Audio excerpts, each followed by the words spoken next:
Racing Network. It's qualifying for the Mobile 1 301 from New Hampshire Motor Speedway. Welcome to the Magic Mile. It has been a full day of racing activities here on this track in Loudon, New Hampshire. Tyler Ripcana beat Justin Bonsignor in a thrilling modified finish. Both cars crashing against the wall as they come across the start-finish line. And then Corey Heim put him to sleep, put him down again, wins for the 9th time on the Craftsman Truck Series, ties a record with Greg Biffle, and we wrap it up, Pat Patterson and Nick Yeoman, with practice and qualifying for tomorrow's Mobile 1 301. Speaking of beautiful, it is gorgeous here. I mean, as the cars begin to roll out onto the racetrack, this is somewhat kind of nice. Let's go down on the track side there to Alan Cabana. And I'm with one of those drivers in the playoffs, but Tyler Reddick, when they reset it all, at the moment you would be out. What do you need to learn in this session to keep yourself in? Yeah, I think for us on our Series 6M Toyota Camry, we're going to go out there and just get a feel for our balance on our race car. With this tire change, I think it's going to be important to figure out what your car is doing and what's going to be important to improve going into the race on Sunday. So we'll be paying attention to this first group, see what the lap time fall-off's kind of like. But yeah, just a lot of taking notes, if you will, on this new tire. Why is a flat track so difficult?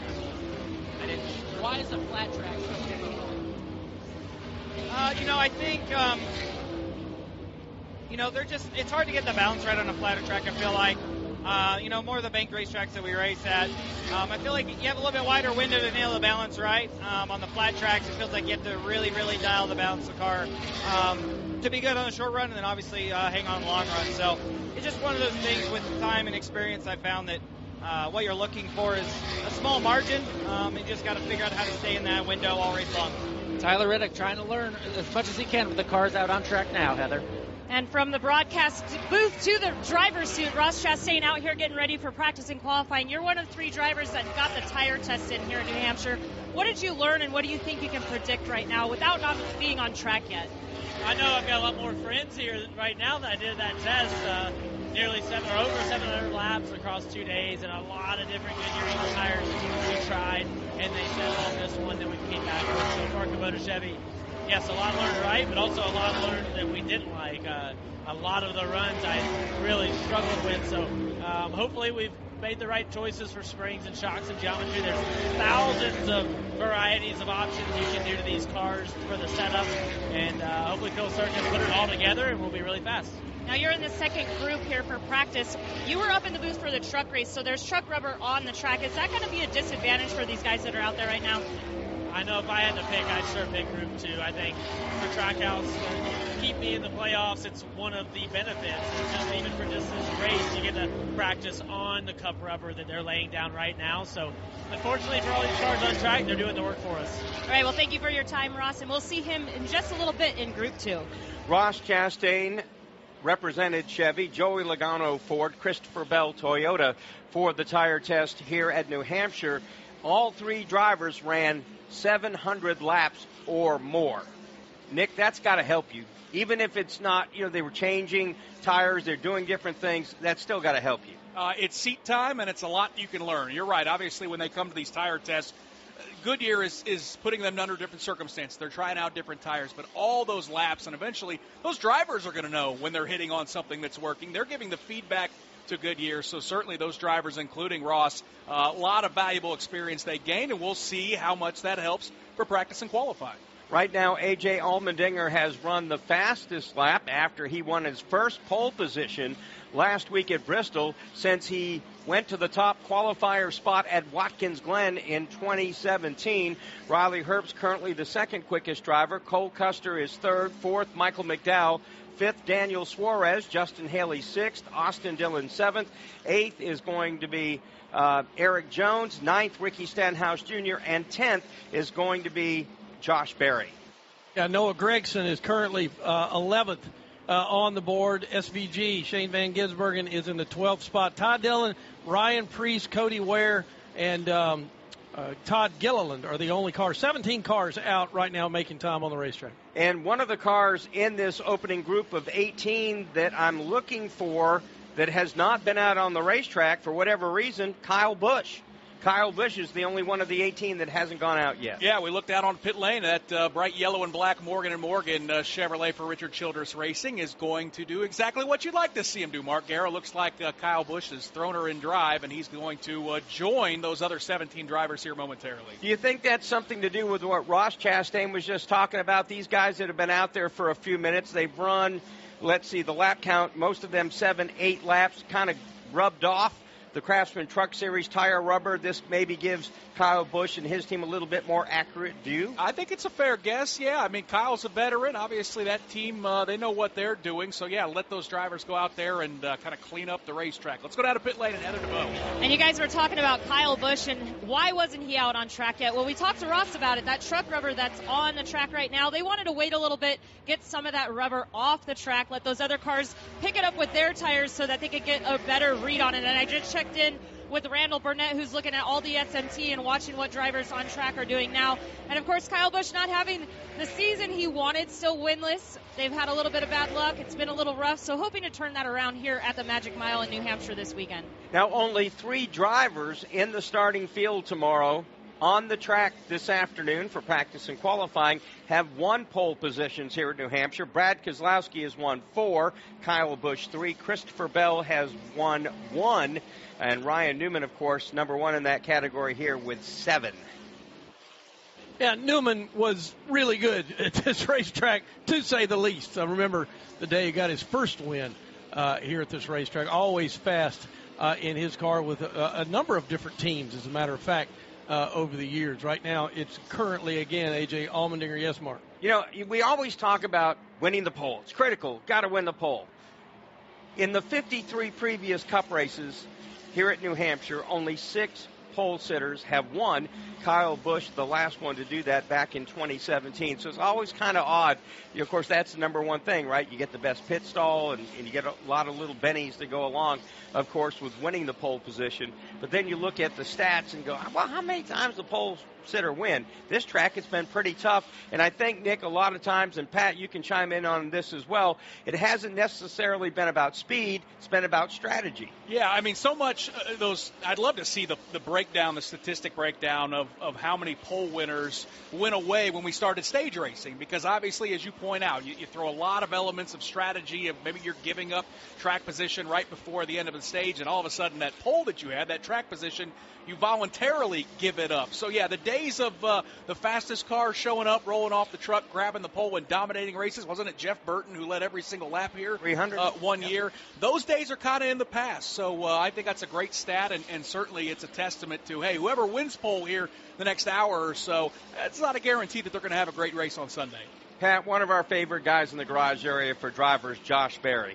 He sets a dubious record in round one, the fewest points ever scored by a playoff driver in round one. Eric Jones goes, thank you very much. I had the record before it. But he just scraped the wall, just bounced off it a little bit next to the turn number 2. Yeah, I think that, Josh has had one of those years where, they knew all year long they were going to get themselves into the playoffs, but they were just totally ill-prepared when the thing started, and they had bad luck, from the very beginning.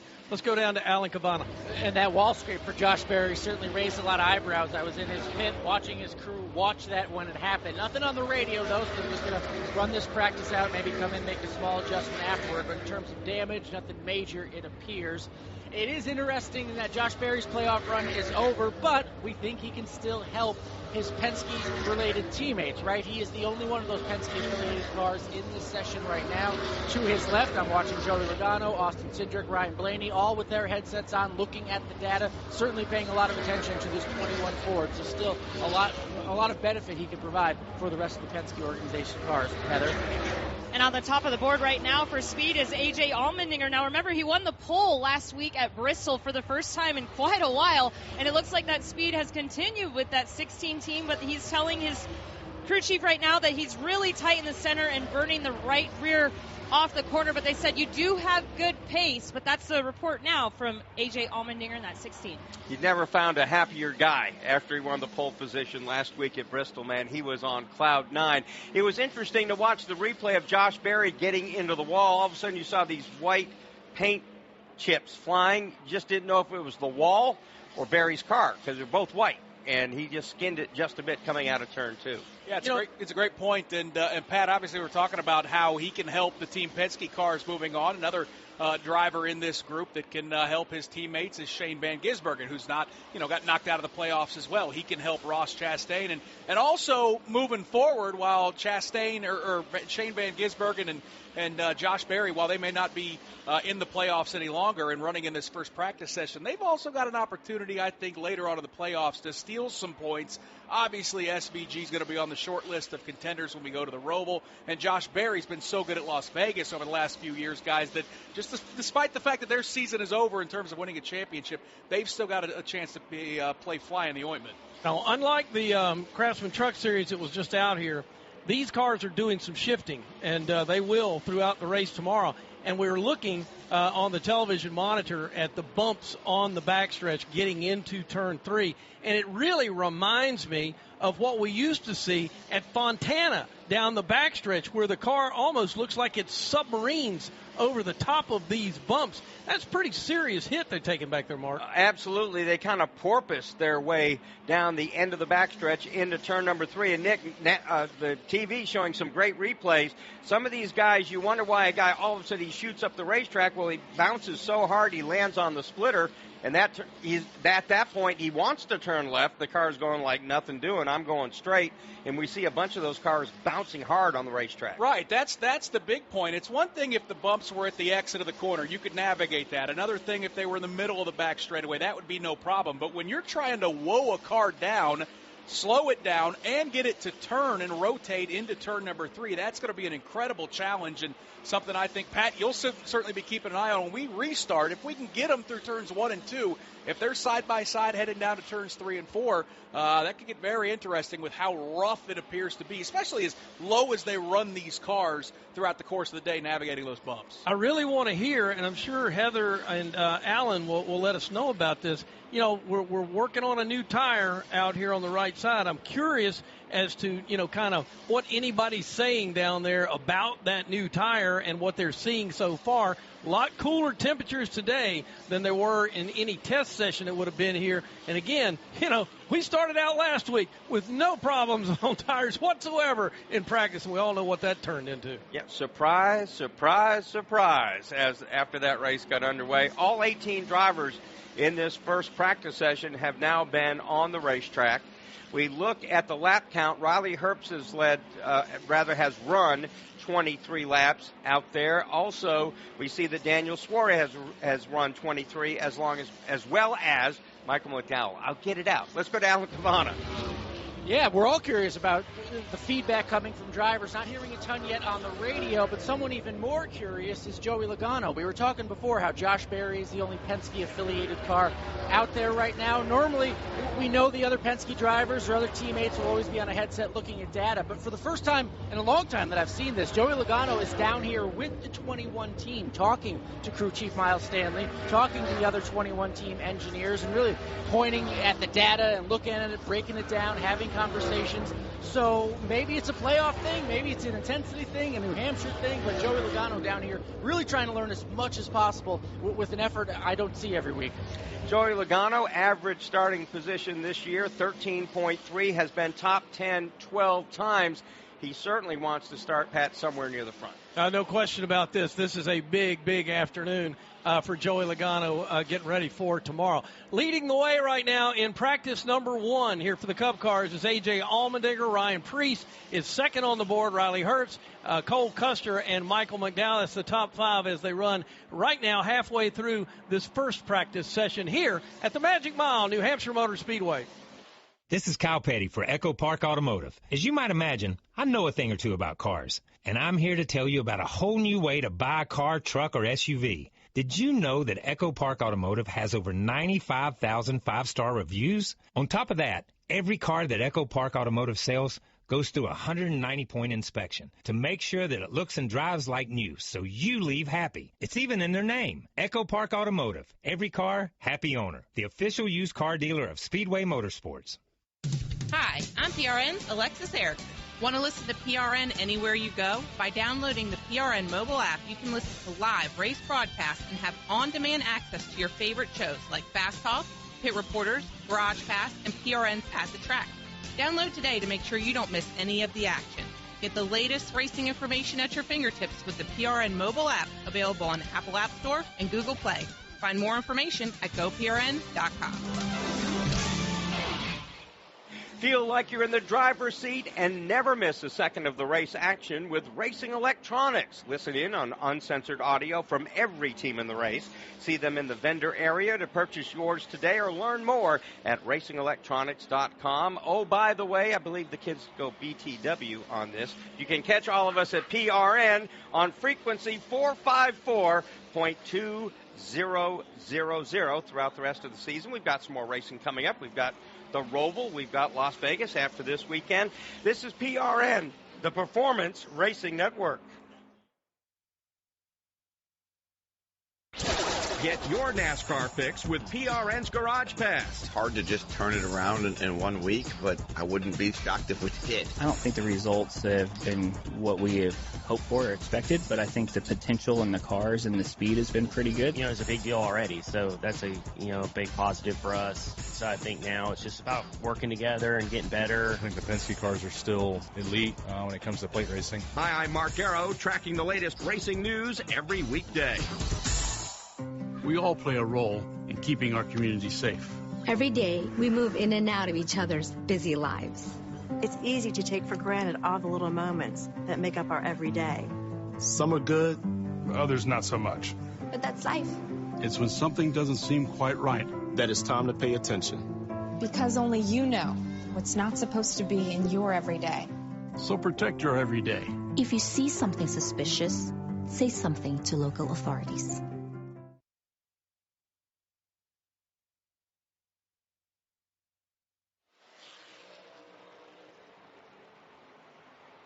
We return to New Hampshire Motor Speedway, where practice underway for the first group in practice and qualifying for tomorrow's Mobile One 301. Mark Garrow with Nick Yeoman, Pat Patterson on pit road. Alan Cavana, Heather Dubois doing their usually good job. A.J. Allmendinger is the fastest car right now. He has the fastest 5-lap average, but Justin Haley has the fastest 10-lap, the fastest 15-lap. His teammate at Spire Motorsports, Michael McDowell. You know, Riley Herbst is third on the board right now, and if you think back to all the laps he's made here in Xfinity cars and Xfinity Series, you know, he was always pretty good at this racetrack. And right now, he looks pretty good in the number 35 out here on the Cup side of things. I don't know if it transfers or not, but, the same could be said for the guy who's got the fastest lap out there. A.J. Allmendinger is another guy that over the years has showed pretty well at New Hampshire. Not necessarily a place he's going to come win, but seemingly always kind of in the mix throughout these races. Yeah, Riley, of course, kind of the forgotten guy at 23-11, right? And it's not been a great first year there. And you look, hey, this last month and a half of the season, this would be the time, Pat, where you would want to see him try to make some steps and get a little bit faster. So, yeah, he's been very busy. He's turned 34 laps in this practice session. That is more than anyone. So, right now, finding some good speed in that 35 car, Mark. It certainly is. And A.J. Allmendinger, again, jumped out real quick. He's run the fastest lap. Allmendinger, I look at him as at the end of the season, seems like Colleague has found something. They're getting a little bit quicker. And honestly, I think A.J. Allmendinger is one of the most underrated race car drivers on the planet, period, right? Indy cars, Xfinity, trucks, Cup cars, always been able to win, always been able to be competitive. Now, when I talked to Trent Owens a couple of times, the crew chief over there, I asked him, what about all this truck stuff that you guys got to get ready for next year and so forth? How big of a distraction, or does that, bother what's going on the Cup side? He says, not really. He said they've pretty much been able to compartmentalize all that, and, while they're on a fast pace to get all of that ready for 2026 on the Craftsman truck side of things, they haven't taken their foot off the gas on the other side of the house either. So right now we are closing in on the finish of the first practice group for the Cup Series race tomorrow, the Mobile One 301 here at New Hampshire Motor Speedway. And they like to do things different here in New Hampshire. Wicked fast, wicked fun, and we run one extra lap. We've been doing that for a while, though, haven't we? I mean, that's yes, kind of been the tradition around here. I've never quite understood it, but hey, nothing wrong with being a little different. An extra lap, and one of these years, that extra lap's it's going to matter, right? Now, for the two of you, does anything jump out here on this leaderboard right now that might surprise you? We've talked about Riley Herbst in third. Ryan Preece, second quick. That doesn't surprise me. That team has been pretty consistent all year long. Michael McDowell, anybody jump out at you? I would say that the 88's kind of surprising me right now, because Van Gisbergen certainly doesn't want to end up in the 30s qualifying here and having to deal with not just learning this racetrack, but trying to continue to grow that oval track skill set of his. So I'm not sure what they're dealing with, and it may not be anything at all, but it's kind of down there as far as the speeds go. Doesn't surprise me at all to see Ty Dillon down there, but Kyle Busch also, not exactly lighting the world on fire in practice, but, we sit here and watch this and look at this board. We have no idea what they're working on. All we're looking at is a timesheet, trying to figure out, Nick, if there's anything to worry about, right? Yeah, I mean, that's the thing. I mean, some weekends you don't get a lot of practice, some weekends you do, and certainly these teams are going to try different things. I think the thing that stands out to me is maybe Josh Berry down in 11th. Of course, we know that car is operated out of the Penske shop, and all three of those Penske cars are still in the playoffs. So could that be a sign of things to come for Austin Cindric, Joey Logano, and Ryan Blaney? We're going to find out here in the next half hour. Obviously, Josh Berry's had his struggles throughout the summer months, and it was a miserable opening round of the playoffs. But still, for being a guy that made the playoffs, to see him right now, Mark, only 11th out of 18th, that does jump off the page a little bit too much. A little bit surprising, but is he maybe trying something that maybe Logano, Blaney, and Cindric can play off? Has he gone completely the other way from where they're going, or made some kind of adjustment to maybe kind of test that out? We heard about Joey Logano being down in the 21 pit, so that may tip us off that may be in play. And again, I think sometimes, despite what happened in round one, let's not forget Josh Berry beat them down like a bad dog at Las Vegas earlier this year. He didn't just win that race, he put them in the ground. Well, this racetrack, we've talked about and documented a lot about what's up with this racetrack. It's got sealer on it, got some tremendous bumps over here going into turns 3 and 4, a completely different sort of entry into 1 and 2. So a lot of what goes on in these practice sessions is you're happy with one part of the racetrack, but you're really struggling in another part of the racetrack. So it's trying to achieve some balance on the race car, and I'm sure that's what most most of these guys are fighting right now. Information is everything. As much as these drivers can give back that information, that's what those crew chiefs and the engineers really need right now. You know, Nick, again, looking at the replay, they've got a great camera shot straight down the back straightaway. You see the entry into turn 3. You see these little black marks across the racetrack that look like stripes. That's where the cars are bottoming it out and hitting every time after these bumps. And I think that's the big thing the teams are trying to figure out. How do I keep the car as low to the ground without that splitter hitting the ground and the entry of turn number 3? Because as soon as that splitter hits, the driver has no control. Yeah, that's the name of the game, obviously, and making that work for 301 laps on Sunday, too, right? It's one thing to set these cars up to go quick in qualifying or maybe to be strong on those 10, 15-lap averages that you have detailed, but hoping that those cars will hold up over the course of an entire day over those bumps can be very, very difficult. Back to pit lane and Alan Cabana. Well, we're getting just some early feedback from when we're talking about the new tires, some of these new setups. The cars that are struggling say they are just way too loose out there. I'm talking specifically, if you look toward the bottom of the speed charts, Todd Gilliland, Ricky Stenhouse, Kyle Busch came on the radio, said turn 1 specifically, just way too loose. He tightens up midway through the corner, but getting into these corners, they can be tricky. Say they're way too loose when it happens. About a minute left in this practice session now, and A.J. Allmendinger continues to show the way. Ryan Preece, very nice this afternoon. Of course, he's from this area. He's posted in the second spot, as I believe the flag has come out to end this practice session. Well, maybe not yet. We'll see in just a minute. There are a few cars still. It got quiet all of a sudden. Yeah, it really did. I jumped up and I went, where'd everybody go? But I know that we're almost down to it here in just a minute. But Allmendinger, the fastest so far in practice. They continue on here at the Magic Mile. Of course, again, Allmendinger, the surprise pole sitter a week ago at Bristol Motor Speedway, and that made for 15 different pole sitters here in 2025 in our 27 qualifying sessions. We've had 2 rainouts. So it looks like we have brought to a close that first practice session here at the Magic Mile. We return in just a moment. Joey Logano here for Hunt Brothers Pizza, where you can choose from 10 toppings, all at no extra charge. In a hurry, call ahead to place your order or grab a hunk of pizza on the go. Follow me on the track all season long and visit huntbrotherspizza.com to find your next pizza. By downloading the free PRN mobile app, you can listen to all of our live race broadcast anywhere. You'll also have easy access to all of our award-winning studio shows. Get all the latest racing information at your fingertips with the PRN mobile app. You've only got so many weekends. Spend one doing something nobody saw coming. Is it a party, a festival, a race? It's all of that, and all at once. Concerts, tailgating, unbelievable action, 100 reasons to say this is actually awesome. It's fast, it's wild. It's the cutoff race in NASCAR's playoffs, the Wild Card Weekend. The Bank of America Roval 400, Sunday, October 5th. Get tickets at charlottemotorspeedway.com. In Las Vegas, pedal to the metal is all we know, on or off the racetrack. Whether you're there for NASCAR, live music, incredible restaurants, or world-class entertainment, Vegas is the town that never slows down. With so many ways to play and so much to explore, Las Vegas encourages you to go all out. Now, if you want to get out there to Vegas, here's a great idea.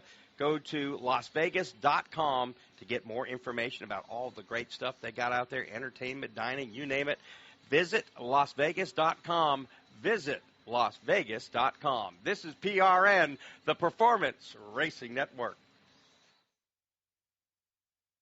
Hi, this is Brett McMillan. The opinions fly fast and furious each week on the Pit Reporters. Every other major league sport has a playoff system, so I think the playoff system should stay. I do think there's maybe slight middle ground where there could be some changes that are made. I do remember seasons where this championship had been decided well before the last few races, so it just isn't quite the same vibe that we have now. Join us each week for the Pit Reporters.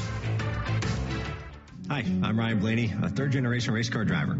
and I dedicate a lot of my time going fast. But when my grandpa was diagnosed with Alzheimer's, it was a very unexpected bump in the road for us. It's important to notice if older family members are acting differently or having trouble with routine tasks. Early detection of Alzheimer's can give your family time to explore support services and access available treatments. If you or your family are noticing changes, it could be Alzheimer's. Talk about seeing a doctor together. Visit alz.org/time to talk. A message from the Alzheimer's Association and the Ad Council.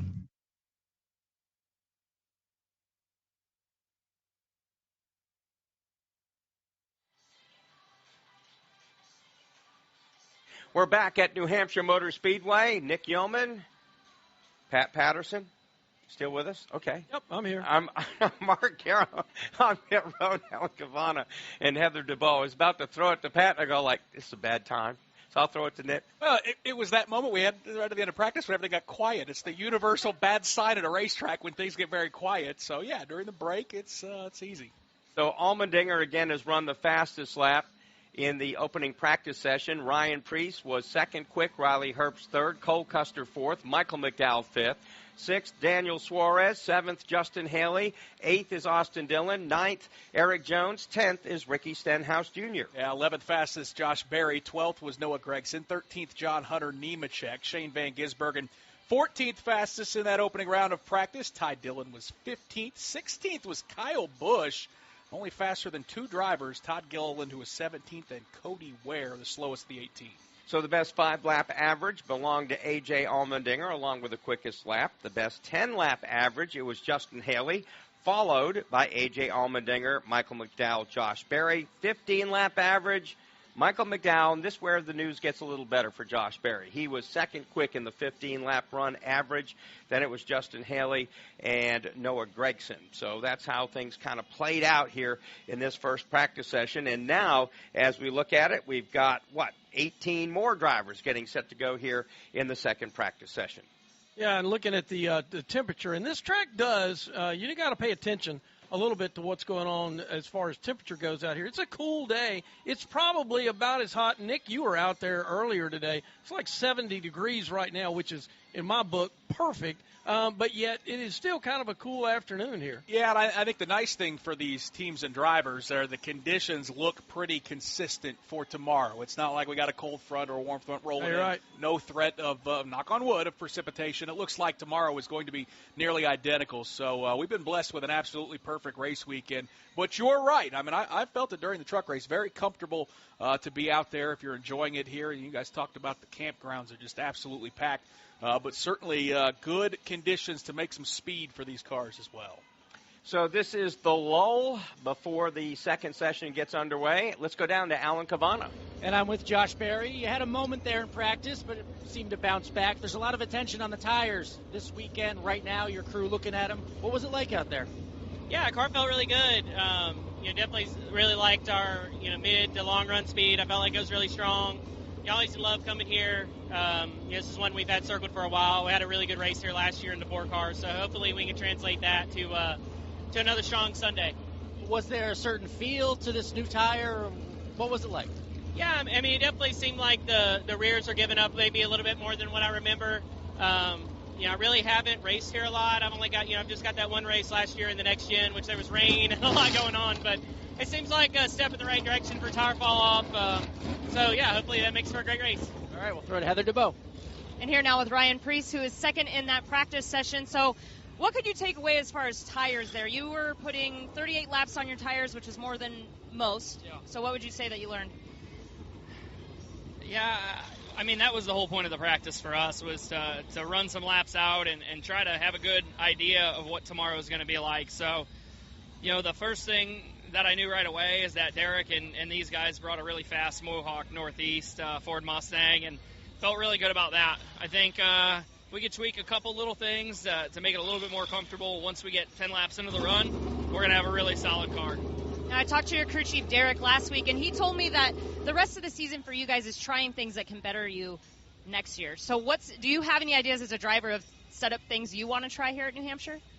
I just hold the steering wheel. That's all I want to worry about. And, it's really easy as a race car driver to, or at least from my background, kind of indulge yourself and dive into that stuff. But the biggest thing I've done this year is kind of step aside and just focus on the driving things that I focused on when I was 18 years old. So, I let these guys lead the bus, and wherever they tell me to go, I'm going to go.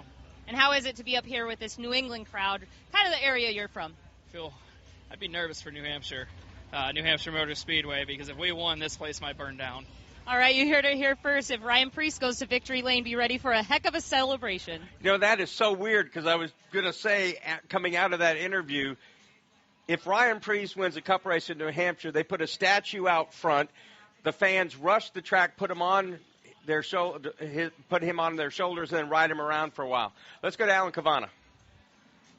Alan? Yeah, I'm just walking down. We're going to go find one of the fastest in that practice, A.J. Allmendinger. We're not quite there yet, guys, so kind of pulling the curtain back. He's all the way down to the other end of the pit road. So when we get there, we're going to talk to certainly a fast driver. I see him out there. Stay with me, guys. We're walking through. I see him down there.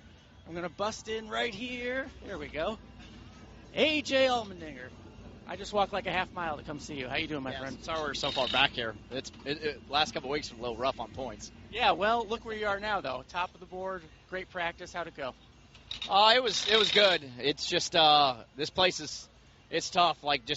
It's so flat, and with these cars, you're carrying so much speed in the corner. So just trying to get that right balance. But felt like the Campers Inn RV Chevy was pretty quick, and over the long haul there. Not sure what to expect in qualifying, going out early, so that's always kind of a disadvantage. But so far, for 25 minutes, I'm really enjoying this place. A lot of tire talk this weekend about the new right side tire. I mean, as a driver, did you feel anything? Is there an identity to this so far? Yeah, I mean, you definitely can feel the tire go away fairly quick, and so that's part of it, is trying to not over-abuse the tires and find the right balance. We made one adjustment that practice. We were a little bit too tight the first run, and I felt like we got it kind of right balance, but you could feel like the right rear is going away there as well. So, but as drivers, this is what you want. You want a tire that'll fall off.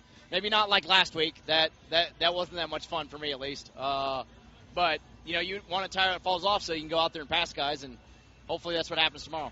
A.J. Allmendinger, good start to the weekend so far, Heather. Well, a lot of tire talk, but another thing we were talking about is shifting, and I was listening to John Hunter Nemechek's radio. They told you that you needed to downshift a little bit earlier. So for fans listening at home, can you kind of explain the shifting points here at New Hampshire and why you shift at this racetrack? Yeah, your center corner speed is slower, right? So with the sequential gearbox and having 5 gears, the gear ratios are closer than what the Xfinity cars or trucks may have. So adjusting my shift point, I tend to downshift too early a lot of places that we go to. So definitely they're staying on me about that and just trying to change up and trying to figure out where more speed is. We didn't fire off super great that practice, but felt like we had decent long-run speed. So we'll go back to work on this Pi Barker Toyota Camry XSE here for qualifying, go study some data a little bit, and hopefully I can get my shift points right. All right, good luck to you in qualifying. At New Hampshire, it's the Oklahoma Land Rush. As soon as NASCAR gave the okay for them to hit the racetrack, Denny Hamlin led a big pack of cars that rushed off the pit lane. Yeah, I mean, 2 of the first ones to leave their pit boxes were Bubba Wallace and Tyler Reddick, and they pulled right in front of the Penske cars, who, a split second later also thought, well, we're going to go to the racetrack as well, and then everybody had to slam on the brakes. Now, Mark, they're going to get it all sorted out as they slowly pull off a pit lane, but that got a little hairy at 2.5, 3 miles per hour. So they nearly crash. Now at about 55 miles an hour, they're slowly all going out onto the racetrack, giving each other about 10 car lengths. So after all that, we get to this. There's a lot of give and take on the racetrack, not so much there on pit lane. Be interesting to see if Christopher Bell kind of sandbags on us a little bit here in practice, or is he going to actually show us just how fast he can go here? Because if I were a betting man, and believe me, I'm not, I'm going to bet you that old C. Bell is going to be looking pretty good here in a minute or two. But Hamlin is going to be the guy that jumps on it and gets to the start-finish line first, and it's a parade of Joe Gibbs race cars heading down in the turn 1 and 2 area. Mark, I got to tell you, there's a lot of people wondering if Joe Gibbs Racing can just keep that train a gun. 3 for 3 in the opening round with all 3 drivers going to victory lane. It doesn't get much better than that as a team owner, does it? No, it doesn't. And kudos to Ty Gibbs last week. I thought he really looked solid and his racecraft was good. Nick, you know, he's close. We keep talking about it, but who knows? It could be New Hampshire. He certainly was good up here in the Xfinity cars years going by. Yeah, and what if it's in the playoff round, where, you know, all of a sudden he can steal a win away from somebody with a chance to knock themselves into the next round of the playoffs. But I think it's fascinating, Mark, and I'd love to get your opinion. You know, all season long we've been kind of, you know, searching for who is going to separate themselves as a championship favorite. And then we start the playoffs, and then all of a sudden Joe Gibbs Racing goes out and wins the first 3 races. You know, you're a boxing guy. Was that kind of a 1-2-3 combo set across the bow of everybody else in the garage area of, it's not wide open. What if these Gibbs cars and this organization has figured something out? So the first win was a jab, then a straight right hand, right? And then the third one was a left hook to the kidneys, right? And that usually kind of freezes you right up in the spot. We were thinking which driver is going to separate themselves, and Joe Gibbs Racing said, we're going to, how about all of them? Yeah, as a team, we're going to do that. And so that's what makes things interesting. This year, 11 poles for Toyota, 11 for Chevy, 5 for Ford. Joe Gibbs Racing, they captured 13 poles in 2024. That led all the other teams. And their Toyota team has had the most or been tied for the most poles in 7 of the last 8 seasons. Again, 11 so far this year. Hendrick with only 5. But this sport is also so fickle, though, Pat. I mean, what are the odds that 3 weeks from now the narrative is completely shifted and we're not talking about Joe Gibbs Racing, right? That's usually what happens in the playoffs. That so far you have this theme that kind of runs through the first playoff set, and then we get to the second grouping, and things begin to change. And that's obviously tied to the racetracks themselves as well. You know, it's amazing right now. William Byron is set fast time so far here in a Chevrolet this afternoon above Allmendinger from the last session, the first session, I should say. But, yes, I think that we could have a completely different narrative once we leave the Roval. So going back to Nick Yeoman's boxing thing, everybody's got a plan, according to Mike Tyson. To get punched to the mouth. To get punched to the mouth. And that's really what it is, right? If you have a good race in New Hampshire, then you're looking at something different for Kansas and maybe the Roval. You have a bad race, things, again, you have to be ready to change the plan. Well, and that has to be the mindset of all those other teams in the garage. Yes, I'm sure it was staggering for them to open up the playoff round to see one organization sweep all 3 races, but the fact that the points reset, the fact that we start going to some different racetracks, even if you feel like maybe you've been put on the back foot a little bit by the fact that, you know, Denny Hamlin and Christopher Bell and Chase Briscoe have been so strong, the fact that everything resets, you come to a new weekend, I got a chance to reset and rediscover a little magic. So William Byron now has run the quickest lap so far in the practice sessions here at New Hampshire Motor Speedway. He leads all the drivers with 19 top 10 starts in the opening 29 races. Chase Briscoe right behind him in 17th. Tyler Reddick, Kyle Larson, Denny Hamlin, Austin Cindric 14 times in the top 10. 13 times for Ty Gibbs, Ryan Blaney, and Christopher Bell. And you go back to the Ty Gibbs thing. They have shown really big flashes of speed, led a bunch of laps last week. He's closing in, I think, Pat and Nick, you guys can talk about this. I think the first win is just around the corner for Ty Gibbs because, as you talked about, Pat, good racecraft. Not only was the car fast, but you have to have racecraft at Bristol to stay up front, and he had that. Well, that's what the whole goal has been with that team all year long is just get consistently better. If the wins will come in doing that, and they've done that work this year, and you begin to see, towards the end of this year, they're starting to get results for all of the work that they've done this year. So he can race with the lead. We saw that. You know, and that is a real accomplishment. You can race with the lead with the best guys in the business. That's a big deal. Now, if you can get your car to kind of match up to that mindset, you know, and have those top 5 finishes, because you know, I know, Nick knows, it's top 5 finishes that lead you to victory lane, and that's what he's got to consistently try to do. So he's run up front, and they always say you got to lose them a few to finally get the win. Do you think he's got that out of the way. I think so. And listen, we're probably all guilty of this. I know I certainly am of rushing these young drivers. And listen, we're gonna have to do the same thing with Connor Zilic next year, and potentially our truck winner today, Corey Heim. They're going to move up to another series, and we're going to expect, well, they're going to light the world on fire, and sometimes they do.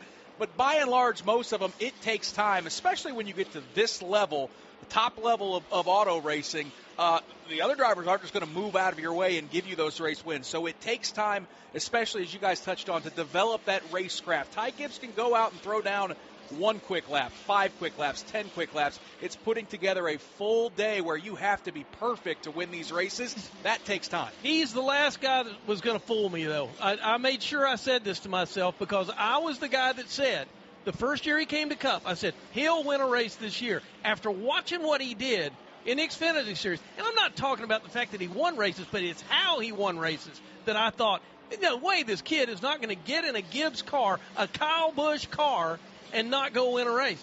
And it just didn't happen. It's kind of like baseball, AAA, right? You get the call up, and you get up there and you go like, welcome to the big leagues, a whole different ball game. I mean, I'll use another analogy. You look at the NFL and how many rookie quarterbacks struggle, and then all of a sudden they reassert themselves like a Sam Darnold 4 or 5 years into their career. I think it's very similar. The light bulb's going to come on for Ty Gibbs. He's too close for it not to. And, it's only a matter of time for that young man. Looking pretty decent in this practice session. He's turned 13 laps and has that 54 Toyota already in the top 10, 8th fastest. So Byron, from this session, is first quick. Then Blaney 6th, Bubba Wallace 7th, Ty Gibbs 8th, Larson currently 16th overall. This is just a single lap speed. Tyler Reddick 18th, 19th, Buscher, Chase Elliott 20th. This again mixing them into the first session. Carson Hocevar 22nd. Here's the one that's got my attention. Denny Hamlin down there in the 23rd spot. Logano, Briscoe 25th and 26th. I don't know. When I look at Hamlin and I go over here to the best average speeds, Hamlin is right there in the top 5.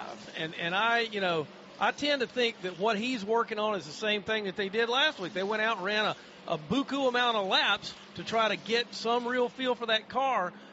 So when I see Denny Hamlin anywhere in that top 5 in the overall average laps, I'm thinking that they're okay.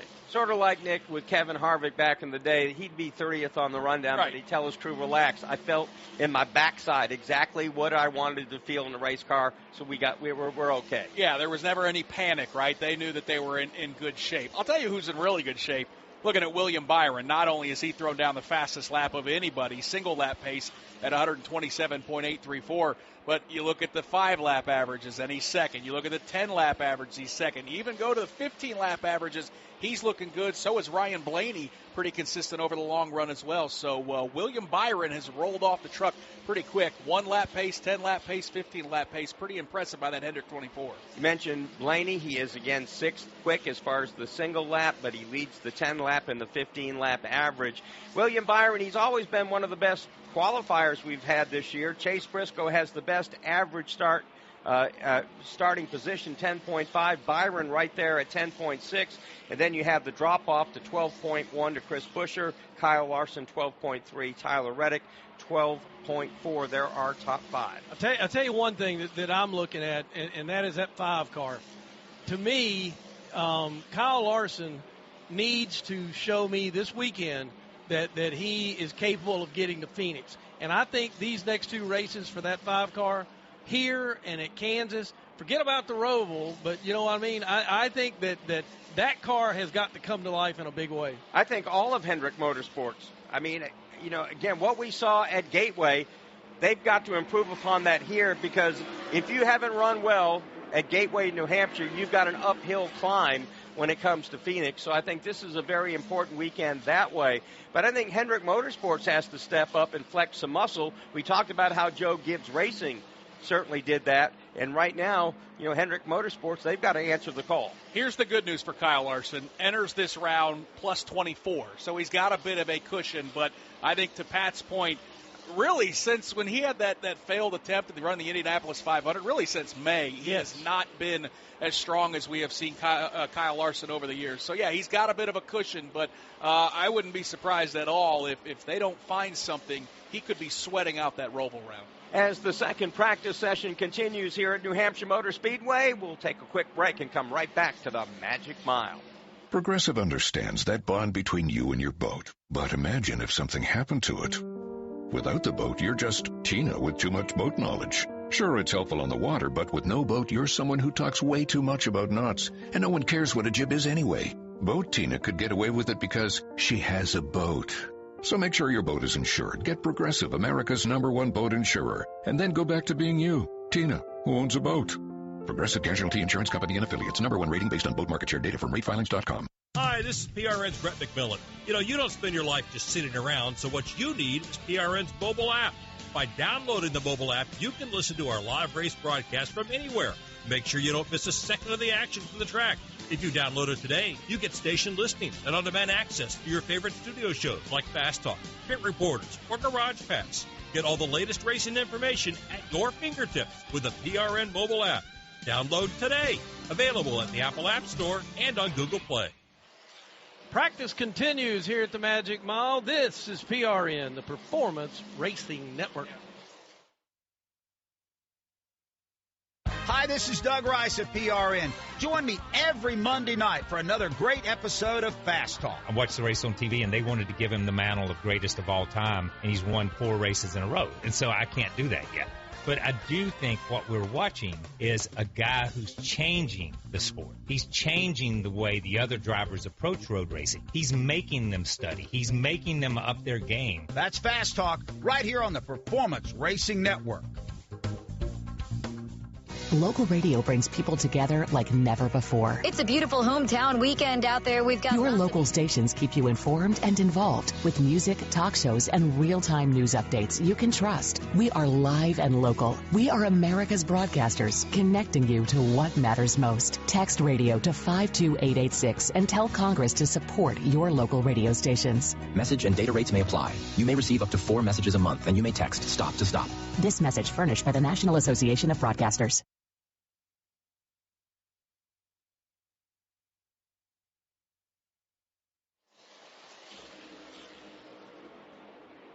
Back at New Hampshire Motor Speedway, practice for group number 2 rolling on. William Byron still the fastest overall at 127.834 miles per hour. Of course, the cars on the racetrack now, all those playoff contenders as we check in with Heather DeBow on pit lane.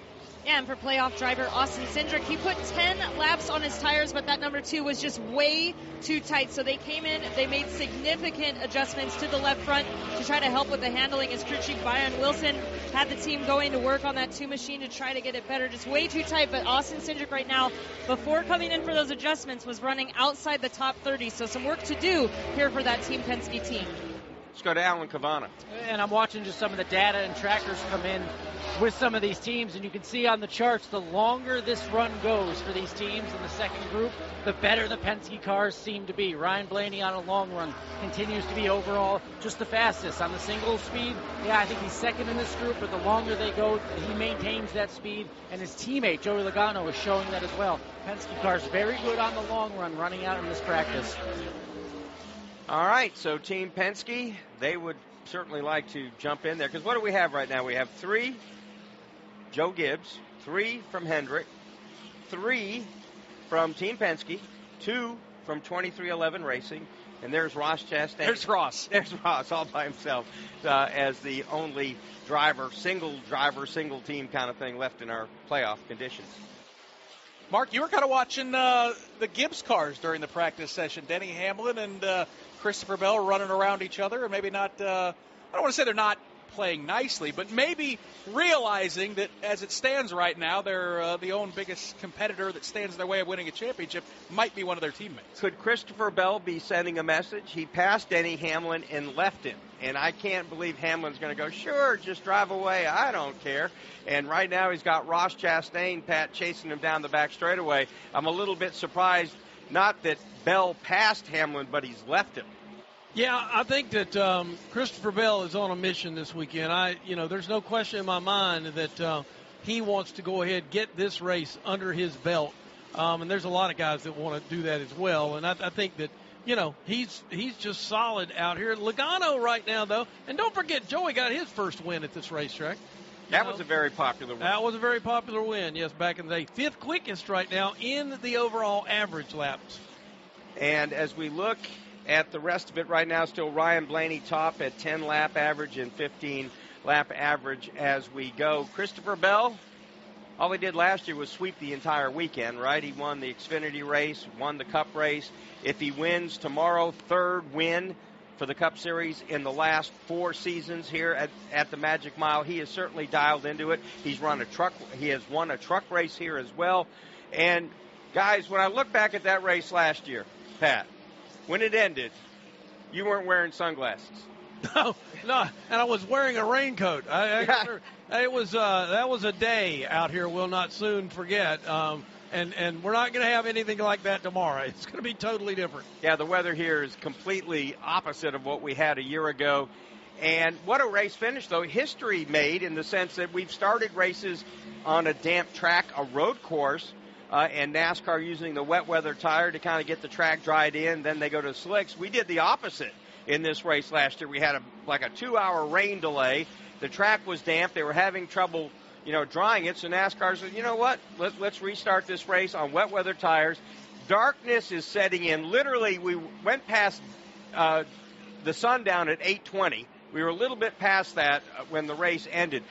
The track was damp. They're on wet weather tires, and we were racing almost in the dark with no lights. I mean, that was history right there. Well, and how incredible were some of those restarts, too, where, top to bottom, they were using the entire racetrack, including the apron. It reminded me, I remember the first time we went to Circuit of the Americas, and Rob Albright, when they ran up the hill to turn 1, said, well, they're scattering like marbles on a tabletop. That's what it looked like when we restarted the race here last year with the wet weather tires, because with the racetrack completely saturated, you could choose any lane you wanted, and they did. What was interesting about that race, the dirt track guys took to that slick track on the wet weather tire in a big way. And I also thought Chase Briscoe almost won that race. And remember, on the opening day here at New Hampshire, Christopher Bell let it slip that Briscoe's going to be my new teammate. He's taking over for Martin Truex Jr. And it was a pretty funny moment. Everybody sitting there when Bell realized, I don't think I should have said that, right?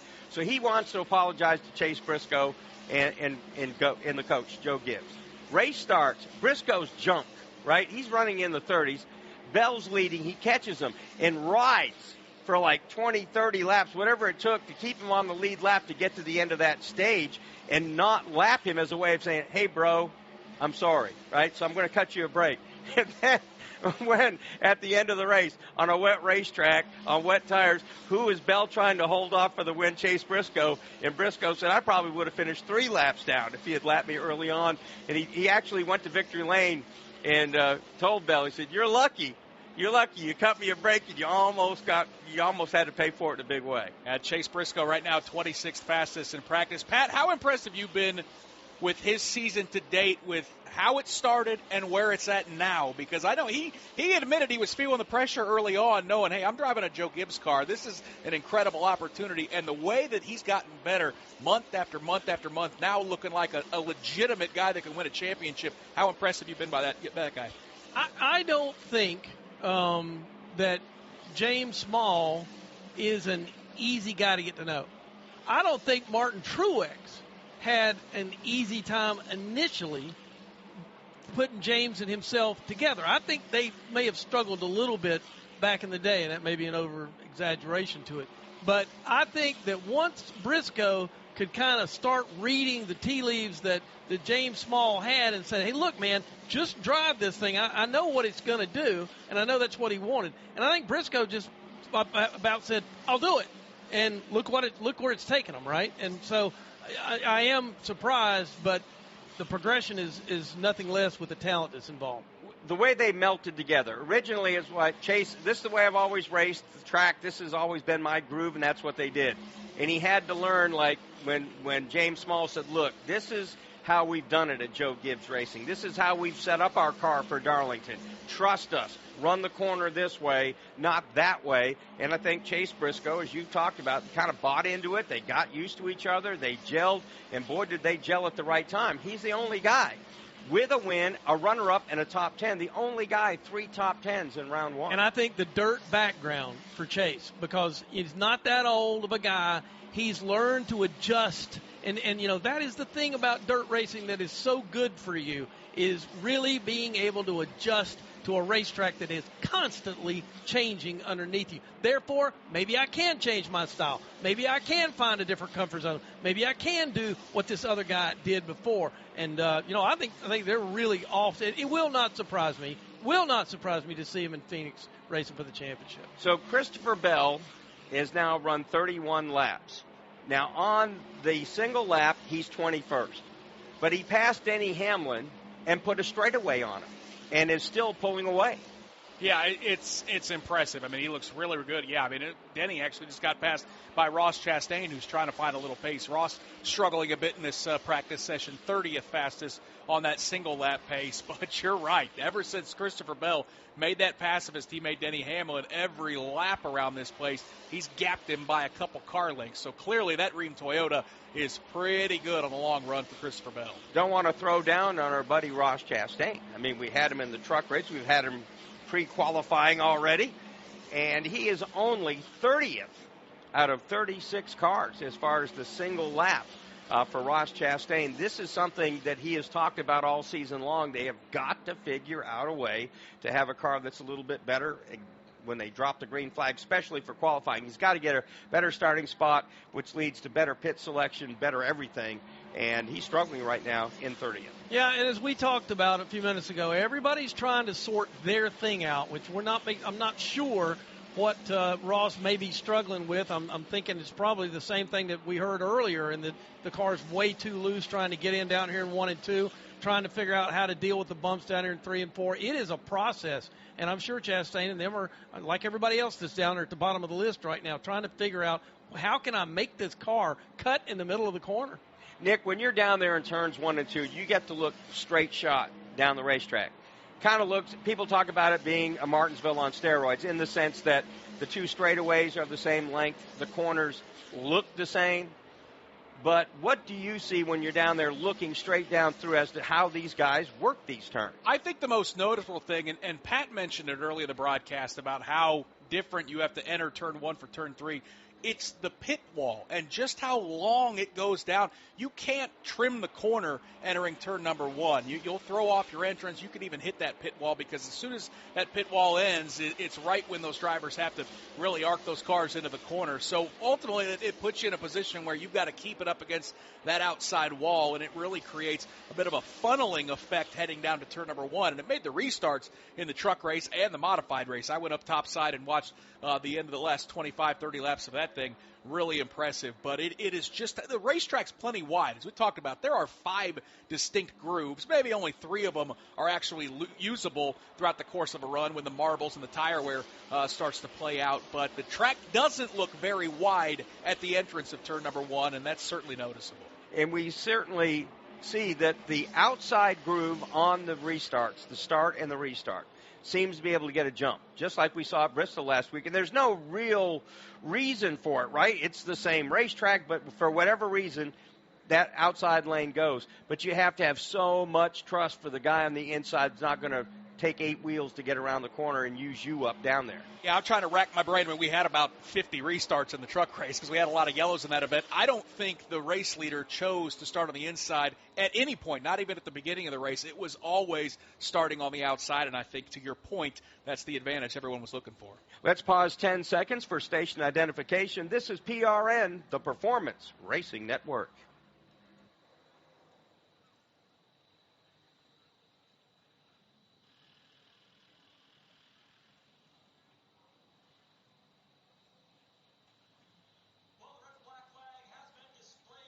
We've wrapped up the second practice for the Mobil 1 301. Coming up next, they'll get down to the serious business of trying to go after the pole position. We return in just a moment.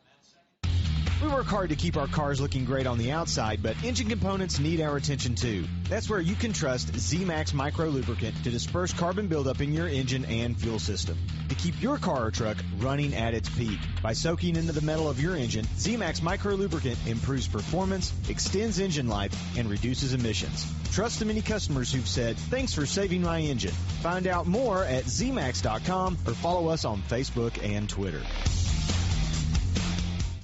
You've only got so many weekends. Spend one doing something nobody saw coming. Is it a party, a festival, a race? It's all of that, and all at once. Concerts, tailgating, unbelievable action, 100 reasons to say this is actually awesome. It's fast, it's wild. It's the cutoff race in NASCAR's playoffs, the Wild Card Weekend. The Bank of America Roval 400, Sunday, October 5th. Get tickets at charlottemotorspeedway.com.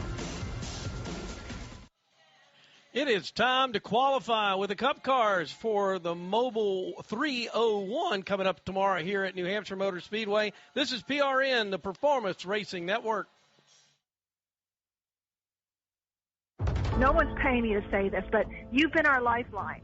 We have no internet. We have no TV. We barely have cell service. I don't know how I'm able to get to you. My Wi-Fi is not working. And I have a radio, and I finally got power on, and I have it plugged in, and I could hear you. You're the only station I can get in. Wow. Well, That's I'm why glad we're here. So- Wow.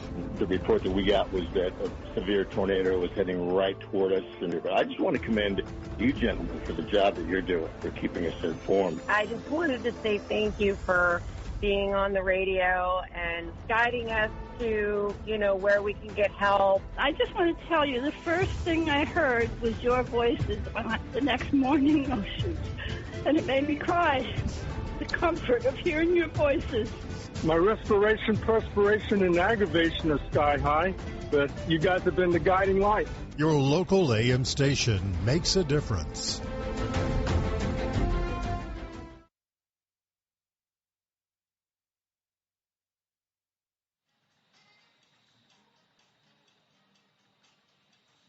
So glad you could join us on PRN for qualifying for the Mobile One 301. Please come back and join us, 1 o'clock Eastern Time tomorrow when they drop the green flag for the opening race, round 2 for the Cup Series.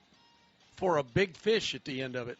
Your big Lobster. trophy. Lobster. You got a giant lobster, It scares some of the drivers. Denny Hamlin's going like, nuh-uh. Christopher Bell, he puts a bib on immediately. I'll be honest, I'm a Midwestern guy. We don't have a lot of lobsters in Indiana, so yeah, I'm a little intimidated by those things too, if I'm being honest. I ain't picking it up. How big are those things, like 30-pounders? I mean, look at it. It's half the size of Denny Hamlin. You see the only other thing. Yeah, I mean, it's from neck to waist, right? I mean, those things are massive. Can you imagine swimming around the ocean, you come face to face with that and go like, my day might just be getting a little worse. Chance. No chance. So, again, as we get set for qualifying, the cars that were in the first session, they will go first. They get, of course, 10 minutes to work on their cars, but that's already over with. Now we're in that 10-minute session where the cars in the second practice will be able to make whatever adjustments they want to before they go out. Yeah. Sorry. Well, let's go down to Alan Cavana. New Englander, Joey Logano. He's down here looking at some data coming on over here. It looked like the longer the run went on, the Penske cars got really good. What was it like out there? Yeah, I think we're in a ballpark. The 12 is really good to try to catch him a little bit, but I think we're in the hunt. So we'll see. We'll see what we got here for qualifying. Qualifying is going to be ultra important here. So hopefully, our long run was good, as you said. Hopefully we can find a little short run, at least for qualifying, to try to get ourselves to start towards the front. And I think we got something we can win with. We just play all our cards right. There's so much tire talk going into the weekend. Did you feel anything? Is there an identity, a fall off? What do you feel? Yeah, a little bit more. Seems like it's similar to what we had at the test. I mean, it's more than what we used to have, right? We used to have a couple tenths to fall off. Now, you had a solid, you're running 60s there at the end, and we fired off running 90s. So you got a good, 6-7 tenths of fall off. So that's over 40 laps. So you got a little bit of fall off there, more than normal. All right, good practice. We'll see what he does in qualifying, guys. Joey Logano, one of the 15 drivers that has a pole position this season. Chase Briscoe leads that category with 6. Shane Van Gisbergen kind of the undefeated champion on the road course. He's got 3. Denny Hamlin has 3. 2 pole positions apiece for Alex Bowman, Ryan Blaney, William Byron. And then Zane Smith has a pole. So does Kyle Larson, Hocevar, McDowell, Tyler Reddick, Christopher Bell. We've mentioned Logano also with poles, Ryan Preece. And our latest pole sitter from a week ago, a very happy A.J. Allmendinger. I like what I said, Nick, about fall off.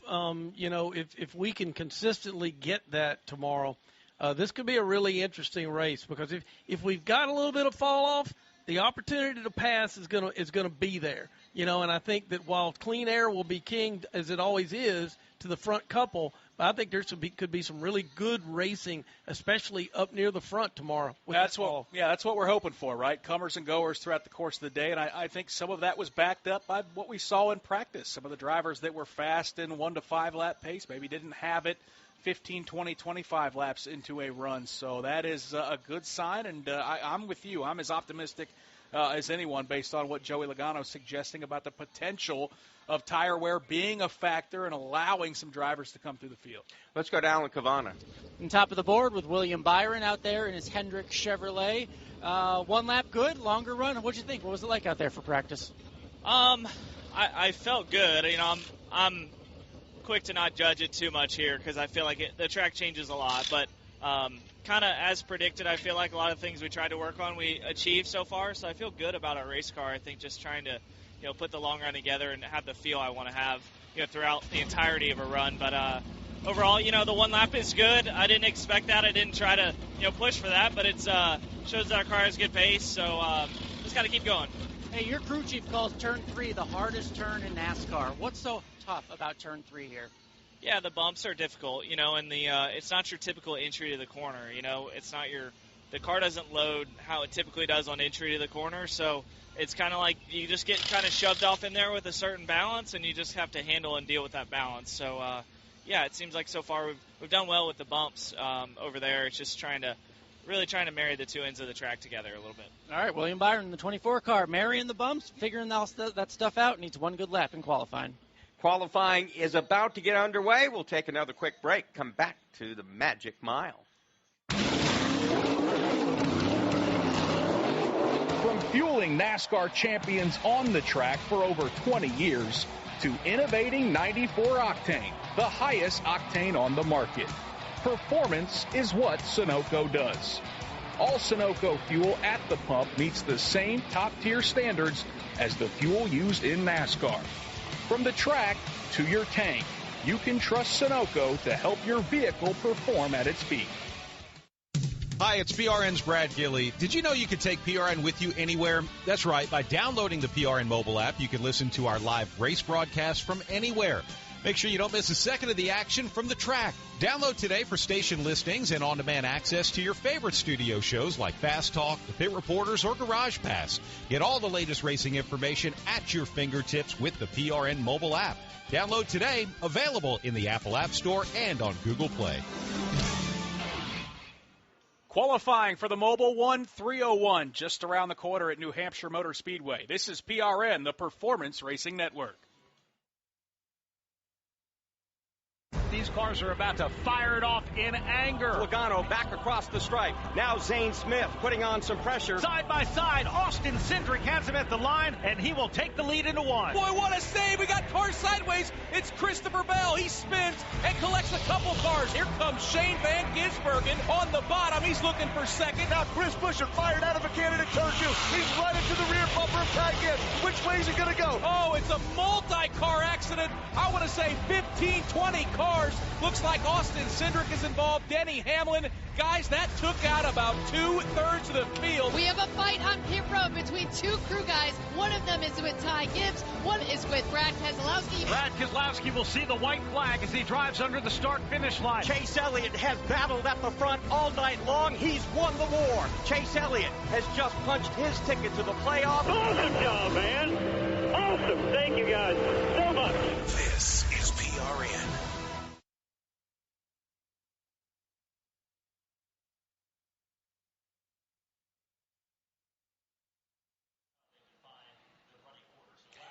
I can't wait for tomorrow's race here at the Magic Mile, or Kansas, which puts on great intermediate speedway racing.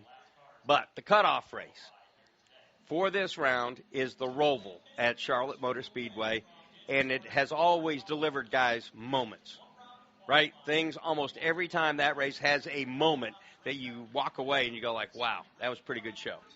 It started that way. I mean, remember the first moment of the Roval when we finished that, the way we finished that one up? I mean, it's amazing, you know, and I'm all on board with, you know, Roval it up. It's going to be fun when we get back there. To me, it's the most unique road course on the planet in the sense that it's all right there in front of you. So you can sit in the grandstands. You have all the different amenities that the track has to offer. And there it is, right there. Every time you go to a road course, you pick out a spot, and you'll see maybe 3 or 4 turns. You don't get to see the whole thing. That's what I like about the Roval. I've caught a lot of carnage down there in Turn 1 over the years. Some of the restarts we've had 5, 6, 7 car pileups. It has been fascinating. Yeah, can't wait to get back to the home of the sport there at Charlotte Motor Speedway in a couple of weeks as we get ready to Roval. So they've got the Fan Friday. That will feature the NASCAR Craftsman Truck Series racing on the Roval for the very first time in their history, plus a full slate of Fan Friday excitement from the Fan Zone, including merchandise, haulers, driver appearances, all the interactive experiences that they have there, and more. $10 tickets for kids on Sunday. Kids 12 and under get in free on Friday and Saturday. So come on, Dad, Mom, buy a ticket, bring the kids with you. And that's access to everything for the Cup Series race fans, to the Fan Zone. And I guess you can do it all for less than a movie ticket, $10. I mean, come on. So, also, one of country music's fastest rising stars, Ernest, will take center stage at Charlotte Motor Speedway ahead of the Bank of America Roval 400 on Sunday, October 5. So, again, if you haven't bought a ticket, folks, for the Roval, I promise you if you go, you won't be disappointed. I'm going to the Roval. Tell you right now. I think I'll be there as well. Yeah, it sounds like a good time. I'm in the infield. That's where it gets really crazy. That part of that racetrack they dug out. What do they call it? Hillbilly Hill? What's Redneck Hill? Redneck Hill. I got to get the lingo down here in a couple weeks. You're going to make the hillbillies mad. Well, it's been a long time rivalry between the rednecks and the hillbillies, and we're going to sort it all out at the Roval in 2 weeks. That is a great spot to watch a race. It's phenomenal. I mean, you can reach out and kind of tap the top of the roofs going by. Yeah, I mean, I'm on a scissor lift there right above turn number 2, and the wall for turn number 2 is literally 15 to 20 feet from where I'm standing. So it's an awesome vantage point. And as you mentioned, buy a ticket. You can see the whole racetrack, all the corners. It's a phenomenal weekend. All right, so we've had 3 cars qualify. A.J. Allmendinger on the racetrack right now. Cole Custer has run the fastest lap at 127.928. Daniel Suarez, 127.864 as we go to Heather DeBow. Well, down here in the 2311 camp, I'm watching Bubba Wallace and his crew chief Charles Denike, as well as Billy Scott and his driver Tyler Reddick debrief, and they've been debriefing for a long time, but they have a helper on hand right now. I've been watching Kurt Busch carry papers back and forth between the 2 crew chiefs. So, Kurt, you're down here helping out. You just told me what you were helping with, but can you tell our listeners what exactly you're doing as these guys are debriefing here? Yeah, anytime a new tire is brought to a racetrack, it's called a decode from Goodyear. It's a softer tire this time around, and so that's why they're in a heavy debrief, is they're explaining what the car did the first lap out, what it did lap 5, 10, and they both did a 40-lap run. And it's because we want to check the tire wear. And then when you do that, now you get a really good read on brakes. So they're going over a lot of information, and I just like to bounce back and forth and go, see, this is what you guys thought you saw over here, and it verified it. That's what you use 3-car teams for, or 4-car teams, is you send 1 car out there to do plan A, 1 to do plan B, 1 to do plan C, and then you marinate on them.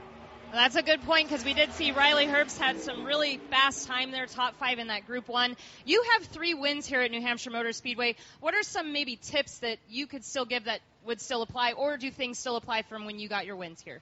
It really depends on the tire. And when I won early on in the 2000s, we could run over 100 laps. And so your setup was more for lap 40 to lap 100.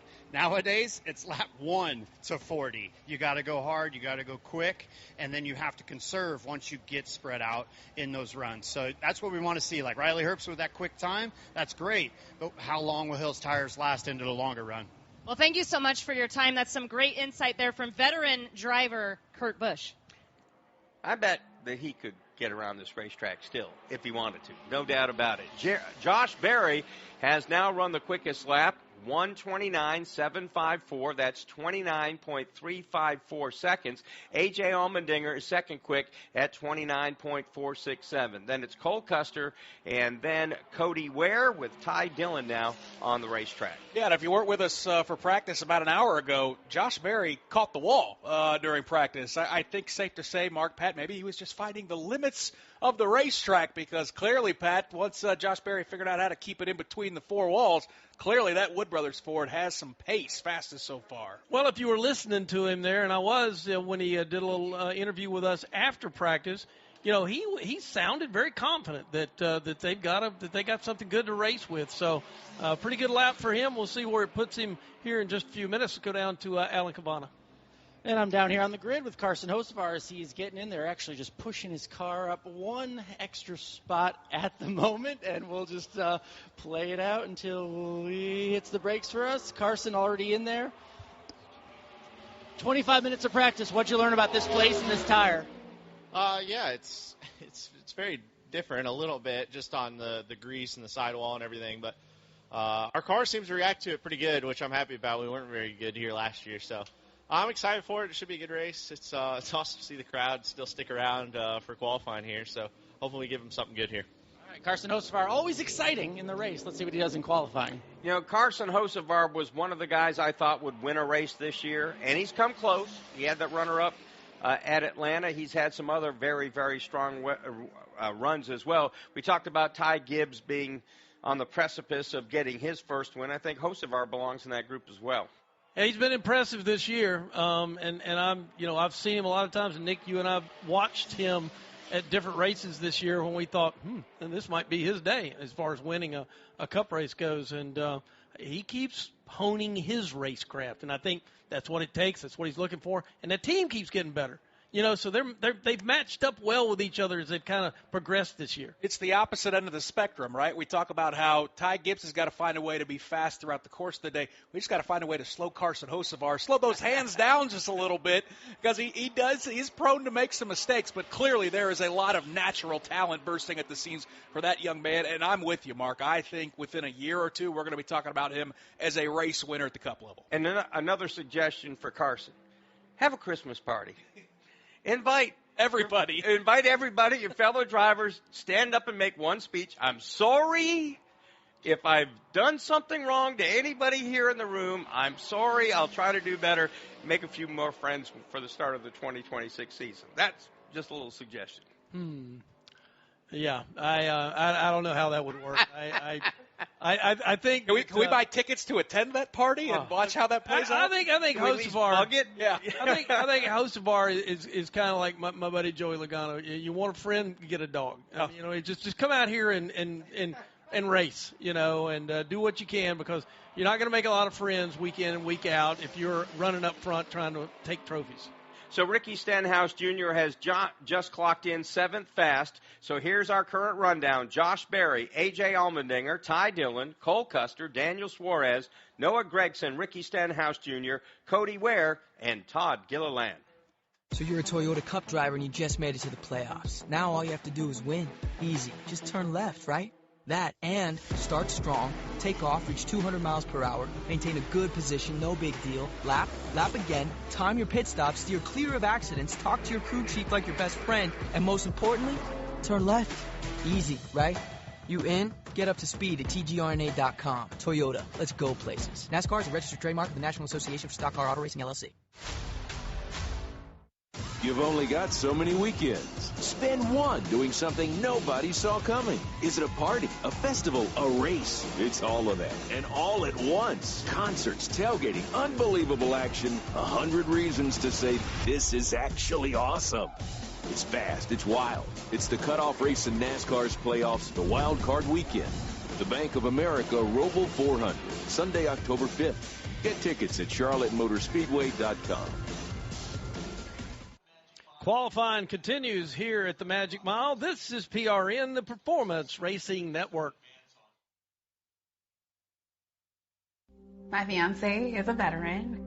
I did tours in Korea, Germany, and Bosnia before I got injured. When Yusuf got out of the military, he needed help getting his disability benefits. Luckily, DAV came to the rescue.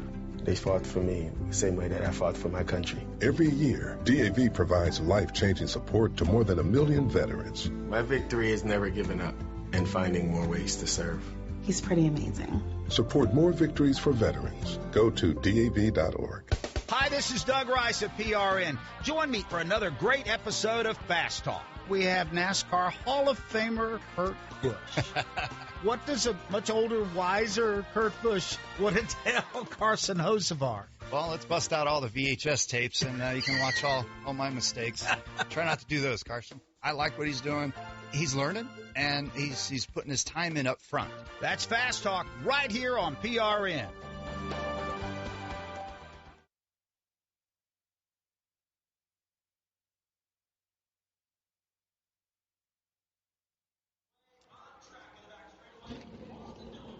Cup Series qualifying here at New Hampshire Motor Speedway. Chris Buescher about to get in the cockpit. What is the key to one good lap here? What do you have to hit? That's a really bad question to ask me, because this is place I'm still trying to figure out. So many different lanes here, so many options. We're seeing them already, and there's only been 10 cars go out. So I'm excited to get this Kroger Ford out there and hopefully just get that roll speed up, get it pointed, and keep the rear up underneath us on exit. All right, Chris Buescher looking for good things. He wasn't lying. His best qualifying effort, the best, is 15th here at New Hampshire. Well, he mentions roll speed, and that is what this racetrack is all about. I mean, he talks about, hitting these bumps down here in 3 and 4, get it pointed, and just trying to manage that momentum. Don't, stay off of that left pedal as much as you possibly can. It's not easy to cut a fast lap here, Mark, and you don't have to miss it by about a foot one way or the other, and it's a difference in huge amounts in terms of speed and time. Austin Dillon just qualified third fast at 128.325, so right now 29.354, the fastest lap. That belongs to Josh Berry. And when you look back at qualifying speeds here at New Hampshire, since we've had the next-gen car, Martin Truex Jr. captured the pole at 29.964 back in 2022. Christopher Bell, 30.5, a little bit slower. And, of course, that was in 2023. Last summer, rain-canceled qualifying. Chase Elliott, by the metrics, started on the pole. It's had a pretty nice qualifying run for Riley Herbst, backing up what we saw pretty stout in practice. He is third fastest of the 11 that have clocked in. He was about 0.2 of a mile per hour. Everybody's still chasing Josh Berry at the top of the charts, but Mark, that's a nice sign for Riley Herbst that clearly that practice and qualifying speed has been replicated. Could we have the second week in a row where, A.J. Allmendinger last week, he goes out and runs a great lap at Bristol, he's on top. That ain't going to last. That's not going to last. But it did. Josh Berry has run a very, very good lap at 29.354. The speed, 129.754. Does that hold up, Pat Patterson? I don't know, but mentioning Riley Herbst made me think to myself, didn't we call a race where he won here in Xfinity Series? Wasn't this his first win that he got here at this racetrack?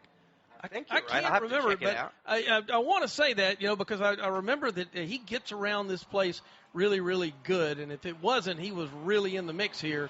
I'm not walking around with racing reference in my head, obviously. Well, why not, Pat? I know, right? It's just amazing that I haven't figured it out by now. But I know that was a good lap, and he'll be really happy with that, depending on, of course, how the rest of this goes. Pat, you think Shane Van Gisbergen's going to be happy with the lap that he just ran? Jumped to second quick, just nearly knocking Josh Berry off the top. Well, there's no doubt it'll all be attributed to the fact he knows how to brake better than everybody else. That'll be what you'll hear after the fact. But that is a great lap for them. They should be proud of that. Let's go to pit lane. Heather DeBow. And Christopher Bell is our defending race winner here. Christopher, you've had a lot of success at New Hampshire Motor Speedway. Some may say you're the guy to beat this weekend. What are the keys to success at winning here at this track? Oh, man, there's a lot. And there's a lot of keys to every racetrack. But normally Joe Gibbs Racing brings really, really good race cars, and I would expect the same this week. So my Rheem Camry felt strong. There were definitely a couple competitors that had more pace than me, but my car felt like it was doing what it needed to do. So hopefully I can put a good lap down here, get inside the top 10, top 5, and see where we got tomorrow. If we could just talk tires real quick, you were able to do the test here in New Hampshire earlier this year. Was there any big takeaways that helped you guys today with your setup or anything? Man, the tires, they're so confusing. Those tests are so confusing as well. So at the test, we had a lot of tire deg, and the car really changed over the course of the run, and then we got here today, and it felt really consistent and much different than what we had at the tire test. So I don't think we know what to expect. Thank you for your time, and good luck in qualifying. New slang from Christopher Bell, deg, as in tire degradation. So if you hear anybody go like, yeah, I'm worried about the deg. It's an open wheel term, isn't it? We use that a lot on the IndyCar scene. I hear the Formula One folks talking about that as well. Yeah, I prefer tire wear. I think that's a little bit easier. How about the hometown boy, Ryan Preece? Yeah. Put a pretty good lap up there. I don't know if that's going to keep him in the top 10 or anything, but that's a pretty good lap for those guys, don't you think? Absolutely. 14 cars have now qualified. Again, in this first group, 18. Michael McDowell just laid down a pretty good lap, 29.424, 129.445 miles per hour. And things pretty tight at the top. Josh Berry, 29.354.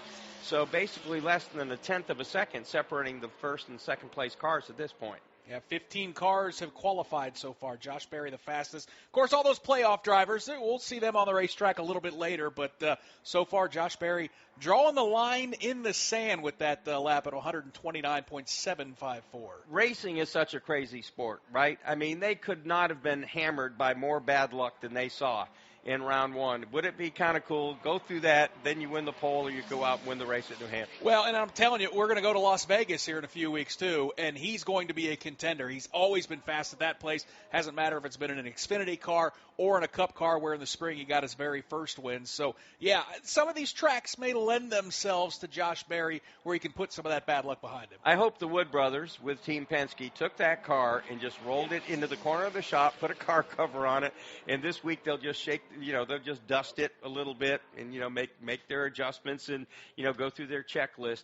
That was a really good race car. Again, he certainly put on a great performance. Kyle Busch is out on the racetrack. We watched Austin Dillon a few minutes ago get a pretty decent lap there for RCR at 128.325 miles an hour. Let's see what Kyle Busch has got for him as he exits the corner here off of turn number 4, comes back to the stripe. Where does he fall in line? Just in front of Austin Dillon in the 7th spot, 128.615 miles an hour. I don't know if he'll be overwhelmed with that. I keep waiting for the Kyle Busch breakout, right? They've won 3 races at RCR with Kyle.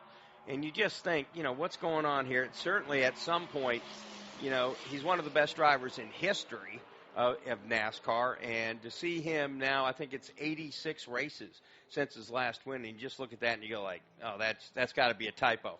John Hunter Nemechek down the back straightaway, of course, driving for that Legacy Motor Club team into turn number 3. He's had a nice last couple weeks of the season, a little high through turns 3 and 4. Going to try to carry that speed up off of the 4th corner. John Hunter, of course, the multi-generational driver across the start-finish line. He'll end up 11th fastest of the 18 that we've had qualify so far. So we'll take another break and come back to the Magic Mile.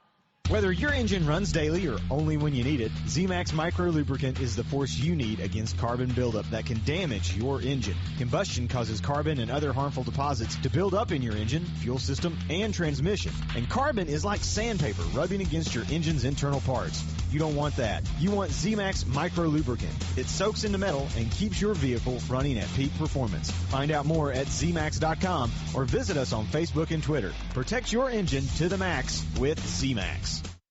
Hey folks, it's Doug Rice. Did you know you can take PRN with you anywhere? By downloading the PRN mobile app, you can listen to our live races just about any place on the planet, and you will not miss a second of the action. Plus, you can hear our shows like the fantastic editions of Fast Talk, plus Brett McMillan on the Pit Reporters and Mark Darrow with Garage Pass. Get all the latest racing information right at your fingertips with the PRN mobile app, available at the Apple App Store and on Google Play. 18 of the 36 drivers have made their qualifying attempt here at New Hampshire for the Mobile One 301 pole position. Currently our front row, Josh Berry, along with Shane Van Gisbergen. This is PRN, the Performance Racing Network. It's hard to believe in this day and age in the United States of America that children are hungry. Our time on this planet is short. We have to give back to those in need. Every child has a chance, no matter what obstacles they may encounter. Never have we been taxed more as a society to help kids the way we are right now. At Speedway Children's Charities, our mission is simple. Help every child we can. Because all children Deserve joy. And hope. And love.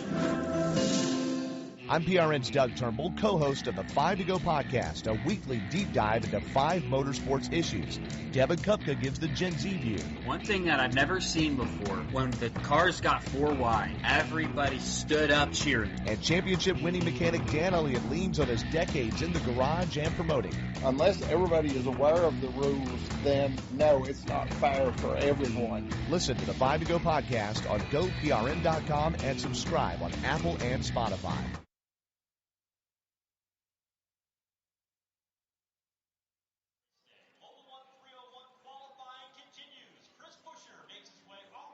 We're back at New Hampshire Motor Speedway. The second group of qualifiers getting set to go. Let's go down to Alan Cavana. Well, I'm with the driver that everybody was looking at after that practice, especially after the long run. Really good out there after almost nearly 50 laps. What was it like? Yeah, I felt pretty decent about our car. I thought we fired off pretty well, and it hung on fairly decent as well. So just hope to keep up with the racetrack. You got to continue to work. But proud of the fire-off speed so far, and hopefully we can go ahead and lay a lap down here and start good tomorrow. So we'll find out. Yeah, that's a tricky thing for Ryan Blaney fans. Good on the long run, but what's the key to one good lap to make it all worth it tomorrow with the track position? Yeah, it's tough, right? We go out and make 50 laps, and you're about to have to run, over a second faster than where you ended, like a second and a half faster from your last lap on track, and you have one lap to do it. So that's the tough part is, okay, where's the limit? How far can I push, in this one lap, and don't mess it up, because you don't get another one. So, but that's the fun part of driving is always finding the limits, and hopefully we can have good short run speed for a Q lap, like our race car is. A lot of reasons to smile if you're Ryan Blaney, including he has a new pair of racing shoes. They are Jordan brand racing shoes. He got them from his buddy Michael Jordan, said he's been bothering him for a long time to get him a pair. They are that bright Penske highlighter yellow. They look real good, guys. All right, great. Now, I don't know if Chris Buescher's smiling. Maybe a little grin for 5th fastest. He, of course, the last car to run here on the racetrack. And now Ty Gibbs is about to lay down his speed in qualifying here at New Hampshire Motor Speedway. Talked a lot here about Ty Gibbs, and again, a great run a week ago at Bristol. He is 5th fast at this moment and getting set to come out onto the racetrack, Carson Hocevar. Let's give you the rundown as we currently have it. Josh Berry is 1st, Shane Van Gisbergen in 2nd, Michael McDowell 3rd, 4th is A.J. Allmendinger, 5th is Ty Gibbs, 6th is Chris Buescher, Justin Haley 7th, 8th is Ryan Preece, 9th is Kyle Busch, Riley Herbst is 10th. Eric Jones 11th fastest right now, Austin Dillon is 12th, John Hunter Nemechek is 13th, 14th is Ty Dillon, Cole Custer rounds out the top 15, Daniel Suarez 16th quick, Noah Gragson 17th, Ricky Stenhouse Jr. is 18th, 19th Cody Ware, and 20th is Todd Gilliland. As for Carson Hocevar, he's ripping it across the start-finish line to complete his qualifying run, and a good one. Pat Patterson is that 77 car, shoots to 2nd quick, slower only than Josh Berry. 129.560 for Hocevar. Big lap for him, and that puts him in a good spot, I would say, so far for tomorrow's race. Only 0.04 of a second, or to be exact, 44 thousandths of a second, separating Josh Berry and Carson Hocevar very tight. Zane Smith is on the racetrack. Of course, Zane grabbed his first career pole position a little earlier this season. Then he got a 3rd-place finish last weekend at Bristol. That was quite the feat for that driver, and I know he's excited about the momentum he brings here, and he's making the most of his opportunity, don't you think? Absolutely. So he wins the pole at Talladega and has a great run on the half mile at Bristol. Right. Go figure. Versatile. Yeah, versatile. Yes, very much so.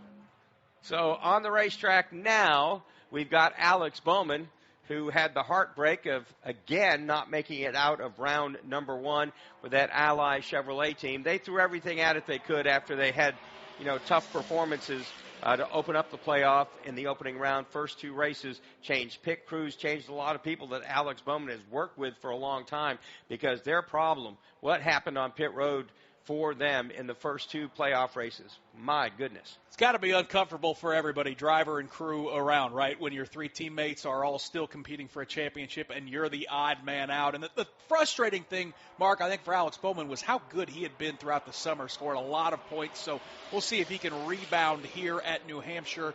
Comes across the line, 3rd quick, so good qualifying run for Alex Bowman. So Bowman's speed, 129.542.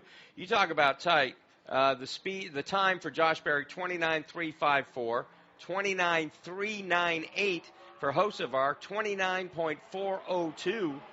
I mean, we're basically talking, like 50 thousandths of a second between the top 3. Yeah, how do you equate that, Pat, in terms of distance on the track? I mean, it's inches, it's less than a feet. Well, we were just talking about it. Like I said, you get over some of these bumps, some of the patches that are on the racetrack, some of the little nuances that are just incredibly hard to even see or talk about, and there's your difference, in terms of these 1,000th, 100ths of a second kind of spreads between these drivers.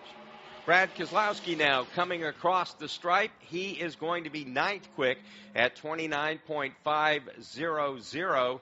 And Keselowski, his best qualifying so far this season, 5th at Iowa, and an average starting position of 20.4. That has been something that Brad has talked about.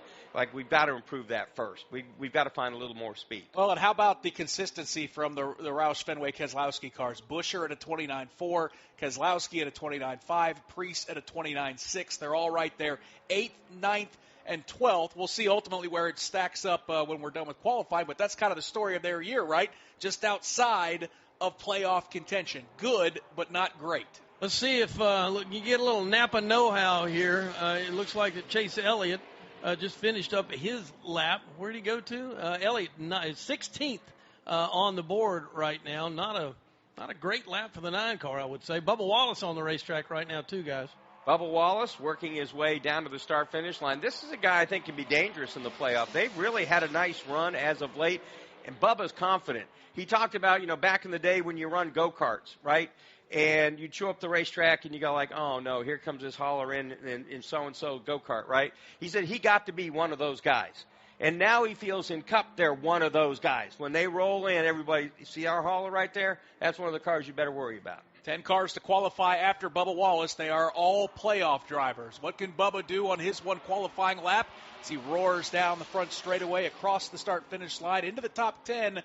8th quick at a 29.4. A lot of drivers, Mark, right there in that 29.4 range. Man, I'm telling you, at 29.3 on the pole, and then you go to the top 10, 29.500. I mean, they are packed in there like sardines right now in that top 10. On the racetrack, we're watching Cindric, I think, is taking his lap. Kind of a late entry, if you will, over in 1 and 2, but Austin's got a good feel for qualifying, and he's been relatively good here at this racetrack, Mark, as he enters turns 3 and 4 now on his lap. He certainly has. Remember the win at Gateway, and right now he's tracking just ahead and lost it, Nick, exit of turn 4. He had a great entry into turn 3, but got very sideways off of turn number 4. Went from a potential pole run all the way to 13th. That's how much he lost. It was a good-looking lap, but, boy, seeing the replay, watching him work those hands, that Auto Trader Ford was sideways. As Pat talked about, just the teeniest little difference makes all the difference in the world. You've only got so many weekends. Spend one doing something nobody saw coming. Is it a party, a festival, a race? It's all of that, and all at once. Concerts, tailgating, unbelievable action, 100 reasons to say this is actually awesome. It's fast, it's wild. It's the cutoff race in NASCAR's playoffs, the Wild Card Weekend. The Bank of America Roval 400, Sunday, October 5th. Get tickets at charlottemotorspeedway.com. At Hunt Brothers Pizza, you can choose from 10 toppings at no extra charge. In a hurry? Call ahead to place your order or grab a hunk of pizza on the go. Find your nearest location at huntbrotherspizza.com and follow me, Joey Logano, all season long.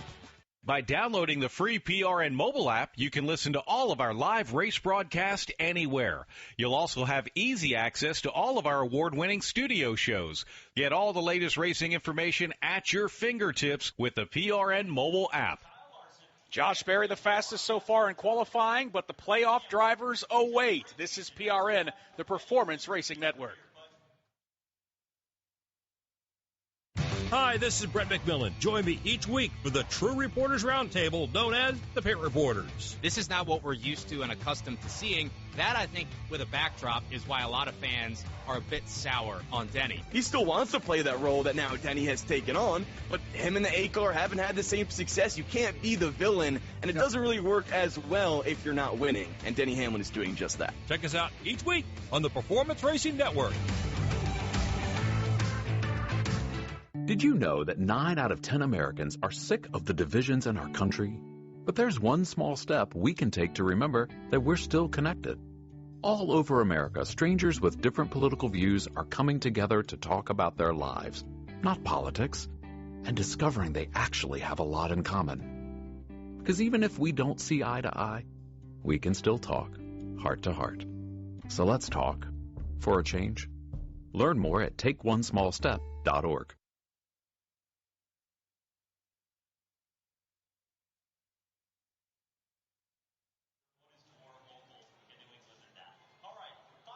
Back at New Hampshire Motor Speedway, qualifying for the Mobile One 301 here in the NASCAR Cup Series. Josh Berry, the fastest so far, but Mark Garrow, 10 pretty good ones left to qualifying, including Kyle Larson, who is getting up to speed on the racetrack right now. Last 10 qualifiers, all playoff drivers. Josh Berry's going to have to sweat out the next 15, 20 minutes. After Larson, Denny Hamlin, Ross Chastain, Tyler Reddick, William Byron, Chase Briscoe, Joey Logano, Ryan Blaney, and Christopher Bell.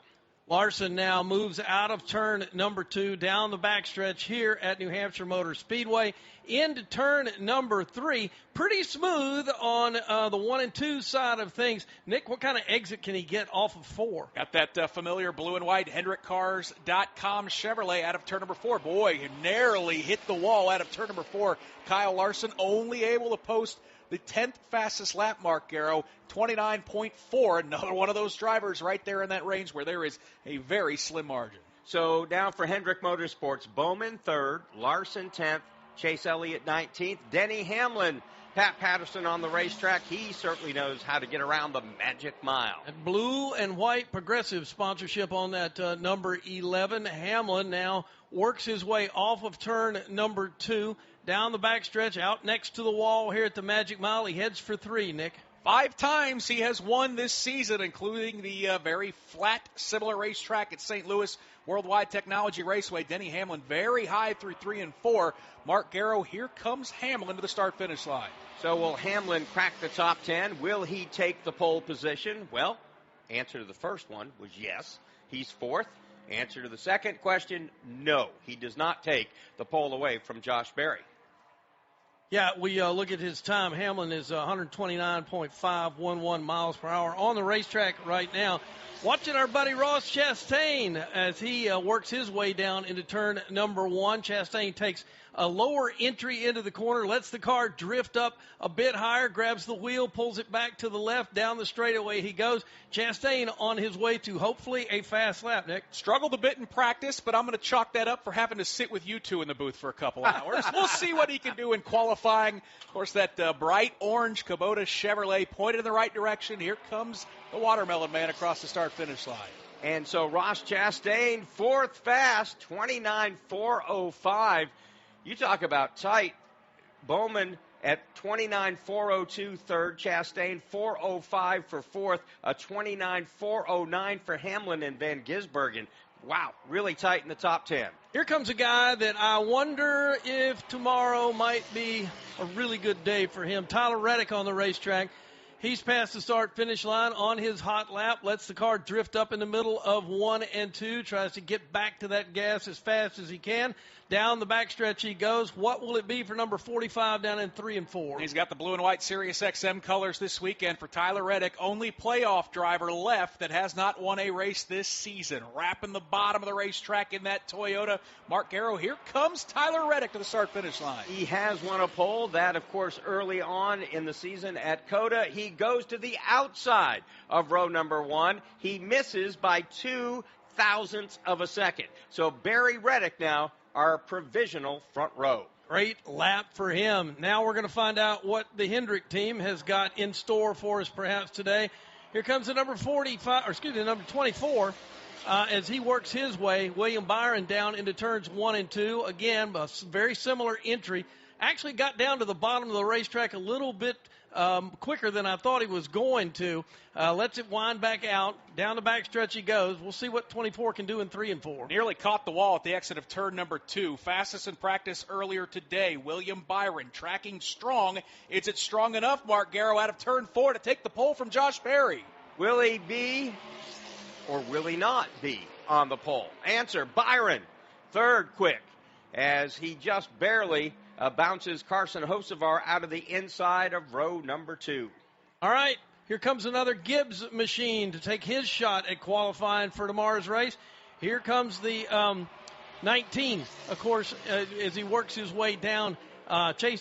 Chase Briscoe trying to work his way down into 1 and 2, I should say. Goes way high on the racetrack down in 1 and 2, but manages to get back to the gas pretty quick. We'll see if it transfers into a fast lap for him. 2 wins on the season. Got it done at Pocono and then a couple weeks ago at Darlington for Chase Briscoe. Wrapping the bottom of turns 3 and 4, trying to carry some speed. That car a little loose at the exit of turn number 4, Mark, as he heads to the start-finish line to complete his run. He flashes across the stripe. Going to be disappointed with that. 16th for Chase Briscoe. 29.511 on the racetrack now. Joey Logano, the bright yellow Shell Pennzoil Ford. 3-time champion. Going to try to get up here and see if he can find a spot into the top 5, maybe set fast time today here in New Hampshire. Down into 1 and 2 he drives, gets a nice entry into turn number 1, holds the car right about the middle lane or so now, out next to the wall as he heads down the backstretch. Of course, a lot of fans here in the Northeast for Joey Logano. This looks like a pretty good qualifying run based on the tracker, trying to get that car to rotate through turns 3 and 4.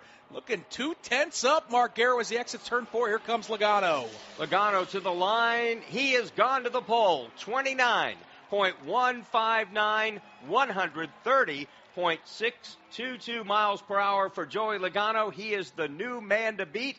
And the guy who's going to try to take it away right now is teammate Ryan Blaney. He has consistently been maybe the leader, if you will, in the Penske group this year. We'll see what Blaney can do as he goes by the start-finish line now, entering into turns 1 and 2, smoothly in, lets the car drift up there to about the second lane, grabs the steering wheel and mashes the gas down the backstretch. He goes, Ryan Blaney. One of just 2 drivers left to qualify, Blaney and then Christopher Bell, for Joey Logano to have to sweat out. Here comes Blaney through turns 3 and 4, has the Menards colors this weekend, that Penske Ford pointed down the front straightaway. So Ryan Blaney trying to overtake teammate Joey Logano, doesn't quite do it. He is second quick at 29.329. So it's an all-team Penske front row right now here at New Hampshire Motor Speedway, and only one driver left to go, Christopher Bell, our defending winner of the Mobil 1 301. He just now rolls off and will climb up onto the banking here at Loudon, New Hampshire. Works his way up through the gearbox as he tries to get himself in a good position to lay down a fast lap here. Everybody's talked about it for a long time. You got to go through Bell to get the trophy here in New Hampshire. Let's see how strong he's going to be as he works his way down here, looking for the green flag. Here comes the guy who could perhaps sit on the pole here today at New Hampshire, Christopher Bell. Down into turns 1 and 2, he takes his Toyota, lets the car drift up just a mite in the middle of 1 and 2. Back to the gas he goes. Will he be fast enough to get to pole position, Nick? Of course, the rules don't dictate it, but it just feels right that the defending winner is the last qualifier here at New Hampshire. Christopher Bell into turns 3 and 4. Black, white, red race car, Toyota, Joe Gibbs Racing, off of turn 4 for Christopher Bell. A little bit of a wiggle. Will that cost C. Bell? It does. He is only 19th quick. Joey Logano is on the pole for the Mobile One 301 here at New Hampshire Motor Speedway. It's his second pole of 2025, and believe it or not, the first here at New Hampshire Motor Speedway. That was a tremendous lap. I mean, that really was, and that is a major, major shot in the arm for Penske right now going into this second round here at New Hampshire. Let's go down to Alan Cavana. And I found Ryan Blaney again, had that good long-run speed. That short-run speed wasn't bad either. How about it? Yeah, not bad. I wish I had a cleaner lap, honestly. I kind of missed 1 and 2 a little bit, and I definitely got through 3 and 4 a little bit better, but not quite enough. But overall, what a good day by our team and all of Team Penske and the Wood Brothers, having me and Joey on the front row, Josh P3, I think Austin's pretty close too. So really fast race cars and good place to start for tomorrow. All right, smiling Ryan Blaney and a formidable Penske team out there. Well, Joey Logano gets the pole position. We'll hear from him in just a few minutes. Ryan Blaney in the second spot. What about Josh Berry, Nick? That's a great lap, and we should have been believers when we saw him that quick. Yeah, other notable ones, Carson Hocevar with a great qualifying run in 6th. Shane Van Gisbergen qualifies inside the top 10, so pretty impressive. Let's go back to pit lane and Heather DeVoe. And Joey Logano is your pole sitter for tomorrow's race. Him and his team, man, you let out quite the yell there. You're very excited about this pole. You got your family here with you and here in New Hampshire to win it. It's got to feel really special. I think the smile on your face says it all, Joey. Yeah, I just want to run so well here. Good job, Paul. Good place to start. You want to run well. When you go to your home track, it's one of the few places that all the fans were cheering for me as I walked out onto pit road. I literally get that nowhere else, so I really enjoy that, and you want to perform in front of everybody, and it was nice to be able to do that today. You should have heard them when you took the pole. They cheered just as loud, but what can we expect to see out of you and your 22 team, and how do you feel about what Paul Wolf, your crew chief, brought for the race tomorrow? Yeah, I think we're good. The 12's really fast, but I think we can dial it in to get to the same spot as them, so we got our work cut out for us, but proud of everyone at Team Penske at the front row, and the 21 car is basically the same as well. So we work really closely with them. So it's nice to be able to see the speed in all the cars. It shows that what we worked on at the test translated to over some. So proud of that. Proud of the effort everyone's done. And like I said, it's nice to see the reward. But it's just a starting spot. But I got a little excited about it. Well, congratulations, and enjoy the mini celebration today before the race tomorrow. That's Joey Logano, your pole sitter for tomorrow's race. I was shocked to go down through my notes. Oh, he's never won a pole position at New Hampshire Motor Speedway. That was a little bit of a surprise. Let's take a look at the top 10. Joey Logano is your pole sitter. Outside pole, Ryan Blaney. Josh Berry, 3rd. Tyler Reddick, 4th. 5th is William Byron. Carson Hocevar, 6th. Alex Bowman, 7th. Ross Chastain, 8th. Denny Hamlin, 9th. Shane Van Gisbergen, 10th. Looking at some of the rest of the drivers who are in the playoff, Kyle Larson qualified 16th. Chase Briscoe, 18th. Bell, 19th. Cindric, 22nd. And then you go down to Chase Elliott in 27th. That is way down the list for some of those playoff guys. And that, of course, is going to mean they don't get a great pit for some of these guys.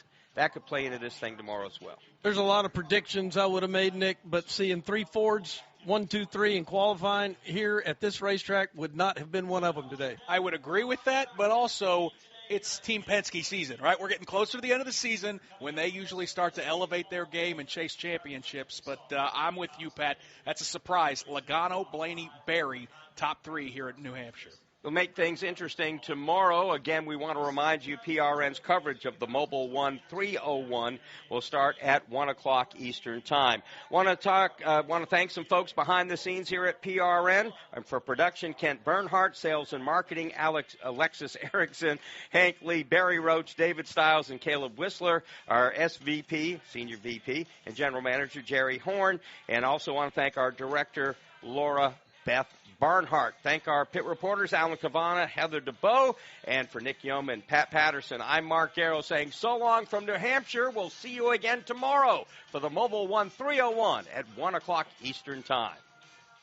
Qualifying from New Hampshire Motor Speedway has been an exclusive presentation of PRN, the Performance Racing Network.